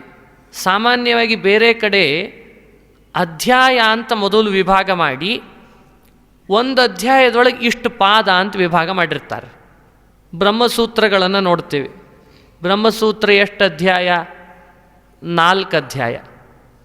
ಆ ಒಂದು ಅಧ್ಯಾಯದೊಳಗೆ 4 ಪಾದ ಅಂತ, ಒಟ್ಟು 16 ಪಾದ ಅಂತ ನಾವು ಲೆಕ್ಕ ಹಾಕ್ತೀವಿ. ಆದರೆ ನಾರದ ಪುರಾಣ ಮಾತ್ರ ವ್ಯುತ್ಕ್ರಮ ಆಗಿಬಿಟ್ಟದು. ಇಲ್ಲೇನಾಗ್ಯದ ಅಂದ್ರೆ ನಾರದ ಪುರಾಣ ಪಾದ ಜಾಸ್ತಿ ಆಗ್ಯಾವ. ಪಾದ ಹಿಡ್ಕೊಂಡಾರ. ಮೊದಲು ಒಂದು ಪಾದದೊಳಗೆ ಅನೇಕ ಅಧ್ಯಾಯಗಳು ಅಂತ ಮಾಡ್ಯಾರ. ಎಷ್ಟು ವಿಚಿತ್ರ ನೋಡ್ರಿ. ಅಧ್ಯಾಯಗಳು ಅಂತ ಮಾಡಿ ಅಧ್ಯಾಯದೊಳಗೆ ಪಾದಗಳು ಅಂತ ಮಾಡಿಕೊಳ್ಳುವ ಪದ್ಧತಿ ನಾವು ಬೇರೆ ಕಡೆಯಲ್ಲಿ ಕಂಡ್ರೆ, ಆದರೆ ಈ ನಾರದ ಪುರಾಣದಲ್ಲಿ ಮಾತ್ರ ಮೊದಲೇ ಪಾದಗಳು ಅಂತ ಮಾಡಿಕೊಂಡು ಆ ಒಂದೊಂದು ಪಾದದೊಳಗೆ ಅನೇಕ ಅಧ್ಯಾಯಗಳು ಅಂತ ವ್ಯುತ್ಕ್ರಮವಾಗಿ ಮಾಡಿದ್ದಾರೆ. ಅದು ನಾರದ ಪುರಾಣದಲ್ಲಿ ಬರುವ ಮತ್ತೊಂದು ವಿಚಿತ್ರ ಪ್ರಸಂಗ. ಇನ್ನು ಆವಾಗಲೇ ತಿಳಿಸಿದಂತೆ 10 ಪುರಾಣದ ಲಕ್ಷಣಗಳು ಕೂಡ ಸೂಕ್ಷ್ಮಾತಿ ಸೂಕ್ಷ್ಮ ನಾವು ವಿಚಾರ ಮಾಡಲಿಕ್ಕೆ ಹೊರಟಾಗ ಯಾವುದೂ ಕೂಡ ಇದರಲ್ಲಿ ಲೋಪ ಆಗಿಲ್ಲ. ಪೂರ್ವ ಭಾಗದಲ್ಲೇ ಅದು ಕೂಡ ವಿಶೇಷ ಏನು ಅಂದರೆ, ಪೂರ್ವ ಭಾಗ ಉತ್ತರ ಭಾಗಕ್ಕಿಂತ ಪೂರ್ವ ಭಾಗದಲ್ಲೇನೆ ಸರ್ಗ ವಿಸರ್ಗ ರಕ್ಷಾ ಮನ್ವಂತರ ವೃತ್ತಿ ಎಲ್ಲ ವಂಶಾನುಚರಿತ ಸಂಸ್ಥಾ ಹೇತು ಅಪಾಶ್ರಯ 10 ಲಕ್ಷಣಗಳು ಪೂರ್ವ ಭಾಗದೊಳಗೇನೆ ಅಡಕವಾಗಿದೆ. ಅದು ವಿಶೇಷ. ಇನ್ನು ಇಡೀ ನಾರದ ಪುರಾಣದೊಳಗೆ ಪೂರ್ವ ಭಾಗದ ಏನು ಪಾದಗಳು ಇದ್ದಾವೆ, ಒಟ್ಟು ಎಷ್ಟು ಪಾದ ಪೂರ್ವ ಭಾಗದಲ್ಲಿ ಅಂದರೆ 9 ಪಾದಗಳು ಪೂರ್ವ ಭಾಗದಲ್ಲಿದ್ದಾವೆ. 9, 10, 18 ಅಂತ ವಿವರಣೆ ಕೊಡ್ತಾರೆ. ಸ್ವಾರಸ್ಯ ಹೇಳ್ತೇನೆ, 9 ಪಾದ ಪೂರ್ವ ಭಾಗದಲ್ಲಿ 9ರಿಂದ ಆರಂಭ ಮಾಡಿ 10, 11, 12 ಏನು ಪಾದ ಶುರು ಆಗ್ತದೆ ಅದು ಉತ್ತರ ಭಾಗದಲ್ಲಿ. ಒಟ್ಟು ನಾರದ ಪುರಾಣದ ಪಾದಗಳು ಎಷ್ಟು ಅಂತ ಚಿಂತನೆ ಮಾಡಿದರೆ 18 ಪಾದಗಳಿದ್ದಾವೆ. 18 ಪಾದಗಳಿಂದ ಒಳಗೊಂಡಂಥ ನಾರದ ಪುರಾಣವನ್ನು ನಾವು ಶ್ರವಣ ಮಾಡ್ತಾ ಇದ್ದೇವೆ. ಆ 18 ಪಾದಗಳಲ್ಲಿ ಬರುವ ವಿಷಯಗಳನ್ನು ಮುಖ್ಯ ರೂಪವಾಗಿ ನಾವು ಮೊದಲು ಮುಖ್ಯಾಂಶ ಅಂತ ಓದ್ತಾರೆ ವಾರ್ತೆಗಳು ಓದುವಾಗ, ಆಮೇಲೆ ವಾರ್ತೆಗಳ ವಿವರ ಅಂತ ಓದ್ತಾರೆ. ಮೊದಲೇ ವಿವರಣೆಯಲ್ಲಿ ಪ್ರವೇಶ ಮಾಡಿದರೆ ಮನುಷ್ಯನ ಪ್ರವೃತ್ತಿಗೆ ಪ್ರತಿಬಂಧಕ. ಅದು ವಿವರಣೆ. ಅದಕ್ಕೆ ಮೊದಲು ಮುಖ್ಯಾಂಶ ಏನು, ಇಡೀ ನಾರದ ಪುರಾಣದ ಮುಖ್ಯಾಂಶ ಏನು, ಅದನ್ನು ನಾನಿವತ್ತು ತಿಳಿಸ್ತೇನೆ. ಒಟ್ಟು ನಾರದ ಪುರಾಣದ ಶ್ಲೋಕಗಳು, ಗ್ರಂಥ ಎಷ್ಟು? ಶೃಣು ವಿಪ್ರ ಪ್ರವಕ್ಷ್ಯಾಮಿ ಪುರಾಣಂ ನಾರದೀಯಕಂ ಪಂಚವಿಂಶತಿ ಸಾಹಸ್ರಂ ಬೃಹತ್ ಕಲ್ಪಕಥಾಶ್ರಯಂ. ಇಡೀ ನಾರದ ಪುರಾಣ 25,000 ಗ್ರಂಥ ಇದೆ ಅಂತೆ. 25,000 ಗ್ರಂಥಾತ್ಮಕವಾದ ಈ ಪುರಾಣದೊಳಗೆ ಮೊದಲನೇ ಪಾದದ ವಿಷಯವನ್ನು ಪ್ರಸ್ತಾಪ ಪಡಿಸ್ತಾರೆ. ಸೂತ ಶೌನಕ ಸಂವಾದ ಸೃಷ್ಟಿ ಸಂಕ್ಷೇಪ ವರ್ಣನಂ ನಾನಾ ಧರ್ಮ ಕಥಾ ಪುಣ್ಯ ಪ್ರವೃತ್ತೇ ಸಮುದಾಹೃತಾ. ಸೂತರಿಗೂ ಶೌನಕರಿಗೂ ಸಂವಾದ, ಸೃಷ್ಟಿಯ ಸಂಕ್ಷೇಪ ವರ್ಣನ, ನಾನಾ ಧರ್ಮ ಕಥೆಗಳು, ಇವುಗಳನ್ನು ಮೊದಲನೇ ಪಾದದಲ್ಲಿ ಕಾಣಬಹುದು. ಪ್ರಾಗ್ಭಾಗೆ ಪ್ರಥಮೇ ಪಾದೆ ಸನಕೇನ ಮಹಾತ್ಮನ. ಮೊದಲನೇ ಪಾದ, ಅದರಲ್ಲಿ ಸನಕ ಅನ್ನುವಂಥ ಬ್ರಹ್ಮಮಾನಸ ಪುತ್ರರು ಇದ್ರ ವಿವರಣೆಯನ್ನೆಲ್ಲ ಕೊಡ್ತಾರೆ. ದ್ವಿತೀಯ, ಎರಡನೇ ಪಾದದಲ್ಲಿ ಮೋಕ್ಷ ಧರ್ಮ ಅಂತ ಹೆಸರು ಅದಕ್ಕೆ. ಅಲ್ಲಿ ಮೋಕ್ಷಕ್ಕೆ ಹೋಗಲಿಕ್ಕೆ ಏನು ಉಪಾಯ ಅಂತನ್ನೋದನ್ನು ನಿರೂಪಣೆ ಮಾಡ್ತಾರಾದ್ದರಿಂದ ಅದರ ಹೆಸರೇ ಮೋಕ್ಷ ಧರ್ಮೋಪಾಖ್ಯಾನ ಅಂತಿಟ್ಟಿದ್ದಾರೆ. ಅದು ಎರಡನೇ ಪಾದದಲ್ಲಿ ಬರ್ತದೆ. ಮೂರನೇ ಪಾದ ವೇದಾಂಗಗಳು. ವೇದಗಳು ಅಂತಿದ್ದಾವೆ. ವೇದಗಳಿಗೆ ಅಂಗ ಶಿಕ್ಷಾ, ಕಲ್ಪ, ವ್ಯಾಕರಣ, ನಿರುಕ್ತ, ಛಂದಸ್ಸು, ಜ್ಯೋತಿಷ್ಯ, ಅವುಗಳ ಸ್ಥೂಲ ಪರಿಚಯವನ್ನು ಪಾದದಲ್ಲಿ ಮಾಡ್ತಾರೆ. ಇನ್ನು ನಾಲ್ಕನೇ ಪಾದವನ್ನು ಸನಕ ಸನಂದನ ಅಂತ ಎರಡನೇ ಅವನೇನಿದ್ದಾನೆ ಆ ಮುನಿ ನಾರದರಿಗೆ ಮಹಾತಂತ್ರೇ ಸಮುದ್ದಿಷ್ಟಂ ಪಶುಪಾಶ ವಿಮೋಕ್ಷಣಂ ಮಂತ್ರಾಣಂ ಶೋಧನಂ ದೀಕ್ಷಾ ಮಂತ್ರೋದ್ಧಾರಶ್ಚ ಪೂರ್ವಜಂ. ಸನಂದ ಅನ್ನೋ ಮುನಿಗಳು ಮಂತ್ರಗಳನ್ನು ಹೇಗೆ ನಾವು ಅರ್ಥೈಸ್ಕೊಳ್ಬೇಕು, ಇದು ಮಂತ್ರ ಅಂತ ಆಗಬೇಕಾದ್ರೆ ಏನು ಮಾಡಬೇಕು, ಶ್ಲೋಕದ ರೂಪದಲ್ಲಿ ಇರ್ತದೆ, ಅದನ್ನು ಮಂತ್ರ ಮಾಡ್ಕೊಳ್ಳೋದು ಹೆಂಗೆ, ಎಷ್ಟು ಅಕ್ಷರಗಳಿದ್ದು ಅವುಗಳನ್ನು ಉದಾತ್ತ ಅನುದಾತ್ತಗಳನ್ನು ಸೇರಿಸಿದ್ದು ಅದು ಓಂಕಾರ ಎರಡೂ ಕಡೆಯಲ್ಲಿ ಬಂದಾಗ ಅದು ಮಂತ್ರ ಅಂತ ಹೆಂಗೆ ಆಗ್ತದೆ, ನಾವು ಹೆಂಗೆ ಅದನ್ನು ತಿಳ್ಕೊಳ್ಬೇಕು ಅದನ್ನು. ಇನ್ನು ಗಣಪತಿ, ಸೂರ್ಯ, ವಿಷ್ಣು ಈ ಮೂವರ ಸ್ತೋತ್ರವನ್ನು ಕೂಡ ತಿಳಿಸ್ತಾರೆ. ಐದನೇ ಪಾದದೊಳಗೆ ಶಿವನ ಸ್ತೋತ್ರ. ಆರನೇ ಪಾದ ಸನತ್ಕುಮಾರ ಅಂತ ಮತ್ತೊಬ್ಬ ಮುನಿಗಳು ಪುರಾಣಗಳ ಲಕ್ಷಣ, ಪ್ರಮಾಣಗಳು ಮತ್ತು ಪ್ರತ್ಯೇಕವಾಗಿ ದಾನ ಮಾಡುವಾಗ ದಾನಗಳ ಕಾಲ, ಚೈತ್ರ ಮಾಸದ ಏನು 12 ಮಾಸಗಳಿದ್ದಾವೆ, ಮಾಸಗಳಲ್ಲಿ ಪ್ರಥಮದಿಂದ ಪ್ರತಿಪತ್ ತಿಥಿಯಿಂದ ಆರಂಭ ಮಾಡಿ ಎಲ್ಲ ತಿಥಿಗಳಲ್ಲಿಯೂ ಪ್ರತಿಪದ, ದ್ವಿತೀಯ, ತೃತೀಯ ಈ ಎಲ್ಲ ತಿಥಿಗಳಲ್ಲಿ ಮಾಡಬೇಕಾದ ವ್ರತ ಅವುಗಳ ಪರಿಚಯ. ಪ್ರತಿಪತ್ ತಿಥಿ, ದ್ವಿತೀಯ ಅಂತಿದೆ. ದ್ವಿತೀಯ ಏನು ಮಾಡಬೇಕು ವ್ರತ? ಅಶೂನ್ಯ ಶಯನೀಯ ವ್ರತ ಅಂತ ಒಂದು ಹೇಳ್ತಾರೆ. ಏನು ಹೆಸರು ವಿಚಿತ್ರದ ನೋಡ್ರಿ, ಅಶೂನ್ಯ ಶಯನೀಯ ವ್ರತ. ಇಂಥ ಅನೇಕ ವ್ರತಗಳನ್ನು ತಿಳಿಸ್ತಾರೆ. ಒಂದೊಂದು ವ್ರತ ಮಾಡೋದರಿಂದ ಏನೇನೋ ಫಲಗಳಿದ್ದಾವೆ, ಭಾಳ ಫಲಗಳನ್ನು ಅದಕ್ಕೆ ವಿವರಣೆ ಕೊಡ್ತಾರೆ. ಸನಾತನ ಅಂತ ಮತ್ತೊಬ್ಬ ಮುನಿಗಳು ನಾರದರಿಗೆ 9ನೇ ಪಾದದ ಪೂರ್ವ ಭಾಗದೊಳಗೆ ಅವರು ಕೂಡ ವಿಷಯಗಳನ್ನು ತಿಳಿಸುವಾಗ ಬೃಹದಾಖ್ಯಾನ ಅಂತ ಒಂದು ಆಖ್ಯಾನವನ್ನು ನಿರೂಪಣೆ ಮಾಡ್ತಾರೆ. ಉತ್ತರ ಭಾಗ ಅಂತೇನದ ಆವಾಗಲೇ ಹೇಳಿದೆ ನಾನು, ಅಸ್ಯೋತ್ತರ ಭಾಗೇತು ಪ್ರಶ್ನ ಏಕಾದಶಿ ವ್ರತೆ ಅಂತಂತಾರೆ. ಏಕಾದಶಿ ವ್ರತದ ಬಗ್ಗೆ ಪ್ರಶ್ನೆಯನ್ನು ಕೇಳಿದ್ದಕ್ಕೆ ಉತ್ತರ ರೂಪವಾಗಿ ಕೊಡ್ತಾರಂತೆ. ಅದಕ್ಕೆ ಪ್ರಸಿದ್ಧನಾದ ರುಕ್ಮಾಂಗದ ಅಂತೊಬ್ಬ ಪ್ರಸಿದ್ಧ ಸಂಧ್ಯಾವಳಿಯ ಮಗ ಧರ್ಮಾಂಗದ, ಅವರ ಯಜಮಾನ ರುಕ್ಮಾಂಗದ, ಸಂಧ್ಯಾವಳಿಯ ಯಜಮಾನ. ಆ ರುಕ್ಮಾಂಗದನ ಚರಿತ್ರೆ ಹೇಳಿ ಏಕಾದಶಿಯ ಮಹತ್ವವನ್ನು ಅದ್ಭುತವಾದ ರೀತಿಯಲ್ಲಿ ಉಪಪಾದನೆ ಮಾಡಿದ ಪುರಾಣ ಅದು ನಾರದ ಪುರಾಣ. ಎಷ್ಟೋ ಅಧ್ಯಾಯಗಳಿದ್ದಾವೆ, ಅಷ್ಟು ಅಧ್ಯಾಯಗಳು ಕೂಡ ರುಕ್ಮಾಂಗದನ ಚರಿತ್ರೆ ಹೇಳ್ತದೆ. ಇಡೀ ರುಕ್ಮಾಂಗದನ ರಾಜ್ಯದೊಳಗೆ ಒಬ್ಬರು ಕಳ್ಳರಿರಲಿಲ್ಲಂತ ವಿಚಾರ ಮಾಡಿರಿ. ಕಾರಣ ಕೇಳಿದರೆ ಏಕಾದಶಿ ವ್ರತದ ಪ್ರಭಾವ ಅಂತ ಹೇಳ್ತಾರೆ. ಕಳ್ಳತನ ಇಲ್ಲ, ಮೋಸ ಇಲ್ಲ, ವಂಚನೆ ಇಲ್ಲ. ಅವ ಇಡೀ ರಾಜ್ಯ ಪಾಲನೆ ಮಾಡುವಾಗ ಏಕಾದಶಿ ವ್ರತವನ್ನು ಡಂಗೂರ ಸಾರಿಸ್ತಿದ್ನಂತೆ ರುಕ್ಮಾಂಗದ. ಇಷ್ಟು ವಿಚಿತ್ರನು. ಡಂಗೂರ ಸಾರಿಸಿ ನಾಳೆ ದಿವಸ ಏಕಾದಶಿ ಉಪವಾಸ ಇದೆ ಕಡ್ಡಾಯವಾಗಿ, ನಾಳೆನೇ ಅದ ನೋಡ್ರಿ ಎಷ್ಟು ವಿಚಿತ್ರ. ನಾ ಅಲ್ಲಿದ್ದು ಹೇಳಿಕತ್ತೀನಿ, ನಾಳೆನೇ ಬಂದ್ಬಿಟ್ಟದು.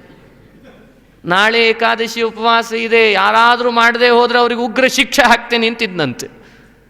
ಹಂಗೆ ಮಾಡಿ ಮಾಡಿ ಎಷ್ಟರ ಮಟ್ಟಿಗಾಗಿತ್ತು ಅಂದರೆ, ಸಮಸ್ತ ತನ್ನ ರಾಜ್ಯದ ಆಡಳಿತದೊಳಗೆ ಯಾರು ದುರ್ಜನರಿದ್ದರೋ ಆ ಒಂದು ದಿನ ಅವರಿಗೆ ಆಹಾರ ಸಿಗದೇ ಇದ್ದು ಉಪವಾಸ ಮಾಡಿದ್ದಕ್ಕೆ ಅವರು ನರಕಕ್ಕೆ ಬೀಳ್ತಿರ್ಲಿಲ್ಲಂತ. ಅಂಥ ಪರಿಸ್ಥಿತಿ ಆಗಿತ್ತಂತೆ.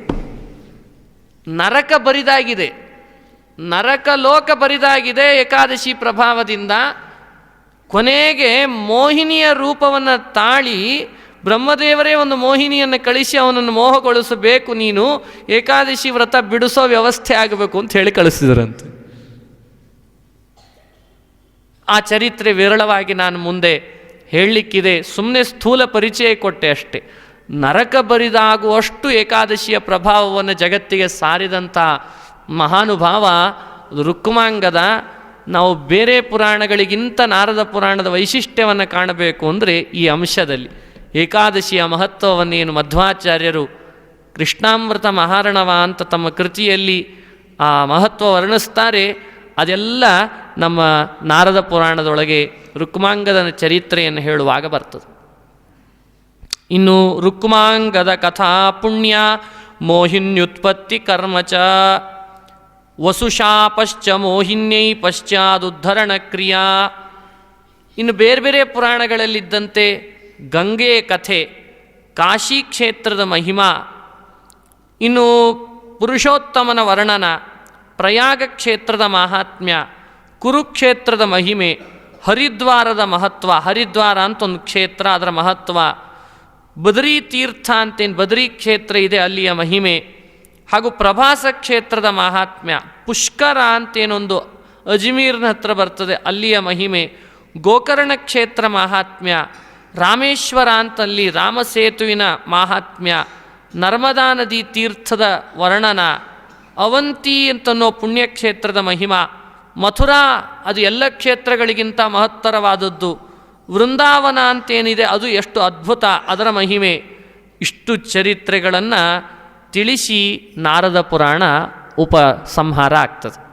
ಹೀಗೆ ನಾರದ ಪುರಾಣಗಳ ಮುಖ್ಯಾಂಶಗಳನ್ನು ನಾವು ಇವತ್ತಿನ ದಿವಸ ಇಲ್ಲಿ ಅರಿತಿದ್ದೇವೆ. ಈ ಮುಖ್ಯಾಂಶಗಳಲ್ಲಿಯೂ ಕೂಡ ನಾರದ ಪುರಾಣವನ್ನು ಸ್ಥೂಲ ದೃಷ್ಟಿಯಿಂದ ನಾವು ನೋಡಿದಾಗ ಎಷ್ಟು ವಿಷಯಗಳು ಹೊರಹೊಮ್ಮುತ್ತದೆ ಅಂತ ಅನ್ನೋದರ ಪರಿಚಯ ಮಾಡಿಸ್ತೇನೆ ನಾ ಇವತ್ತಿನ ದಿವಸ. ನಾರದ ಪುರಾಣದೊಳಗೆ ಭಕ್ತಿ, ವಿಷ್ಣು ಭಕ್ತಿಯ ಮಹಿಮೆಯನ್ನು ಅಪಾರವಾಗಿ ಹೇಳ್ತಾರೆ. ಬಹಳ ಅಪಾರವಾದ ರೀತಿಯಲ್ಲಿ ವಿಷ್ಣು ಭಕ್ತಿಯ ಮಹಿಮೆ ಹೇಳ್ತಾರೆ. ಯಾವಾತನಿಗೆ ವಿಷ್ಣು ಭಕ್ತಿ ಇಲ್ಲ ಭಾಳ ಬೈತದ್ರಿ ನಾರದ ಪುರಾಣ, ಭಾಳ ಬೈತದೆ. ಆಚಾರ, ಜೀವನದೊಳಗೆ ಆಚಾರ ಅನ್ನೋದು ಎಷ್ಟು ಪ್ರಧಾನ, ಇದೊಂದು ವಿಷಯವನ್ನು ಬಹಳಷ್ಟು ವಿಷಯಗಳನ್ನು ಪ್ರಸ್ತಾಪಪಡಿಸ್ತದೆ. ಇನ್ನು ಭಗವದ್ಭಕ್ತರು ಅಂದ್ರೆ ಯಾರು, ಭಾಗವತರು ಅವರ ಲಕ್ಷಣ ಏನು, ಅವ್ರು ಹೆಂಗಿರ್ತಾರ, ಅವರ ಸ್ಥೂಲ ಪರಿಚಯ ಭಾಳ ಚಂದ ಮಾಡಿಸ್ತದೆ. ಬೌದ್ಧರು ಅಂತೇನು ಇತ್ತೀಚೆಗೆ ಬೌದ್ಧ ಮತ ಬಹಳ ಪ್ರಚಾರದಲ್ಲಿ ಬಂದದ್ದು ಇತ್ತೀಚೆಗೆ, ಆ ಬೌದ್ಧರ ಮತದ ವಿಮರ್ಶೆಯನ್ನು ಮಾಡಿ ಅದು ಸರಿಯಿಲ್ಲ ಅಂತನೋ ಬೌದ್ಧನಿಂದ ಈ ಪುರಾಣದೊಳಗೆ ಬಂದದ ಪ್ರಸ್ತಾಪ ಆಗ್ಯದ.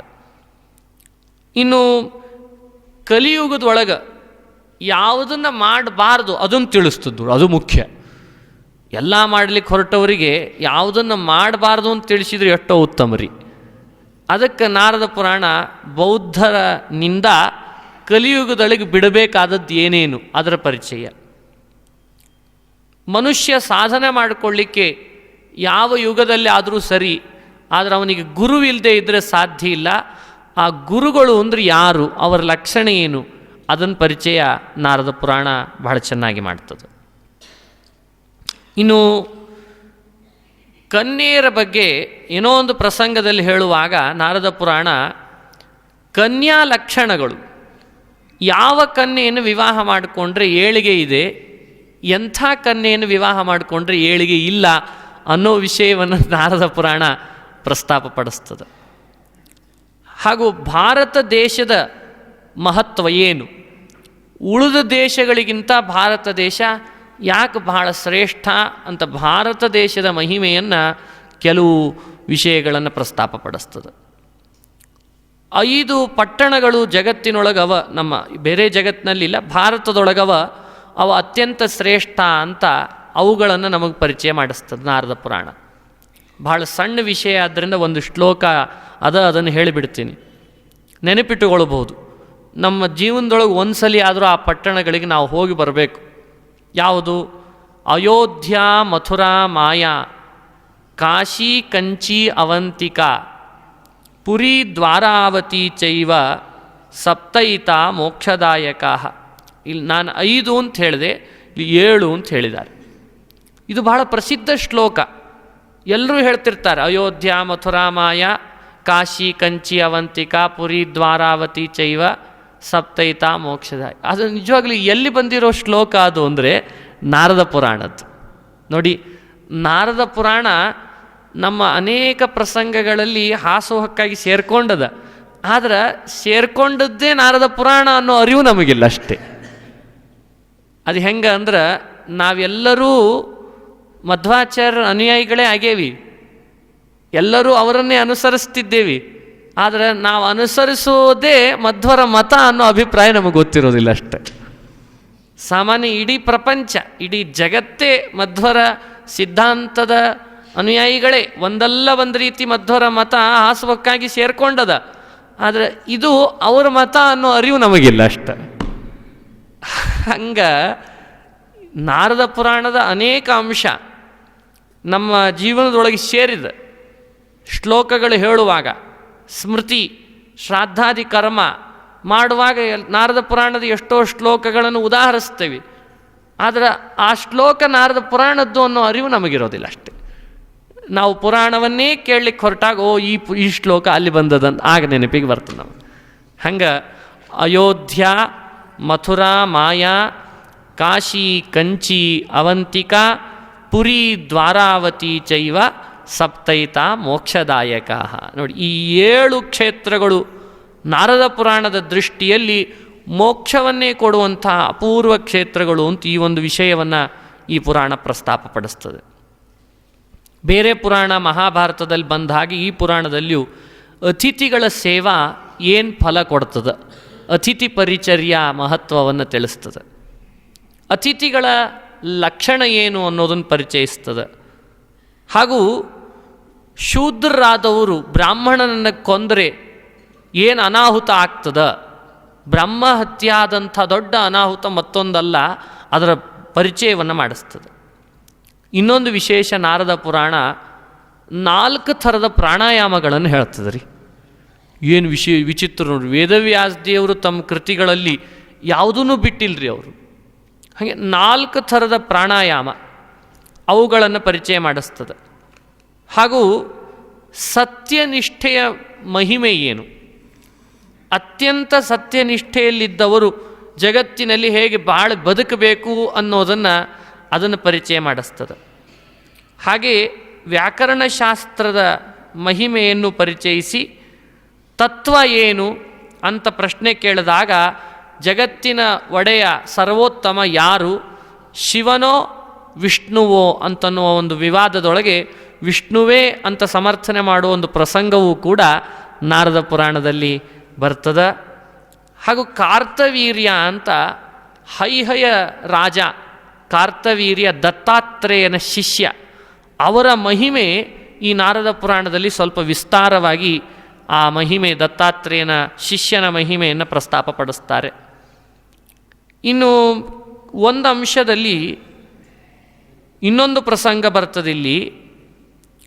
ಶಿವ ಮತ್ತು ಭಗವಂತ ಹರಿಹರರು ಜಲಕ್ರೀಡೆ ನಡೆಸಿ ಒಂದು ಕಥೆಯನ್ನು ನಡೆಸಿದ್ರಂತೆ. ಇದು ಎಷ್ಟರ ಮಟ್ಟಿಗೆ ಅಂತ ಅನ್ನೋದನ್ನು ಆಮೇಲೆ ನೋಡೋಣ. ಪ್ರಸಂಗ ಅಂತೂ ಬರ್ತದೆ. ಹರಿಹರರು ನಡೆಸಿದ ಒಂದು ವಿಚಿತ್ರವಾದ ಪ್ರಸಂಗ. ಮುನಿಗಳೆಲ್ಲರೂ ಕೂಡ ಅದನ್ನು ತಿಳಿಸ್ತಾರೆ. ಆ ಜಲಕ್ರೀಡಾ ಅಂಥೇಳಿ ಒಂದು ಉಪಾಖ್ಯಾನ, ಅದು ಕೂಡ ನಾರದ ಪುರಾಣದಲ್ಲಿ ಬರ್ತದೆ.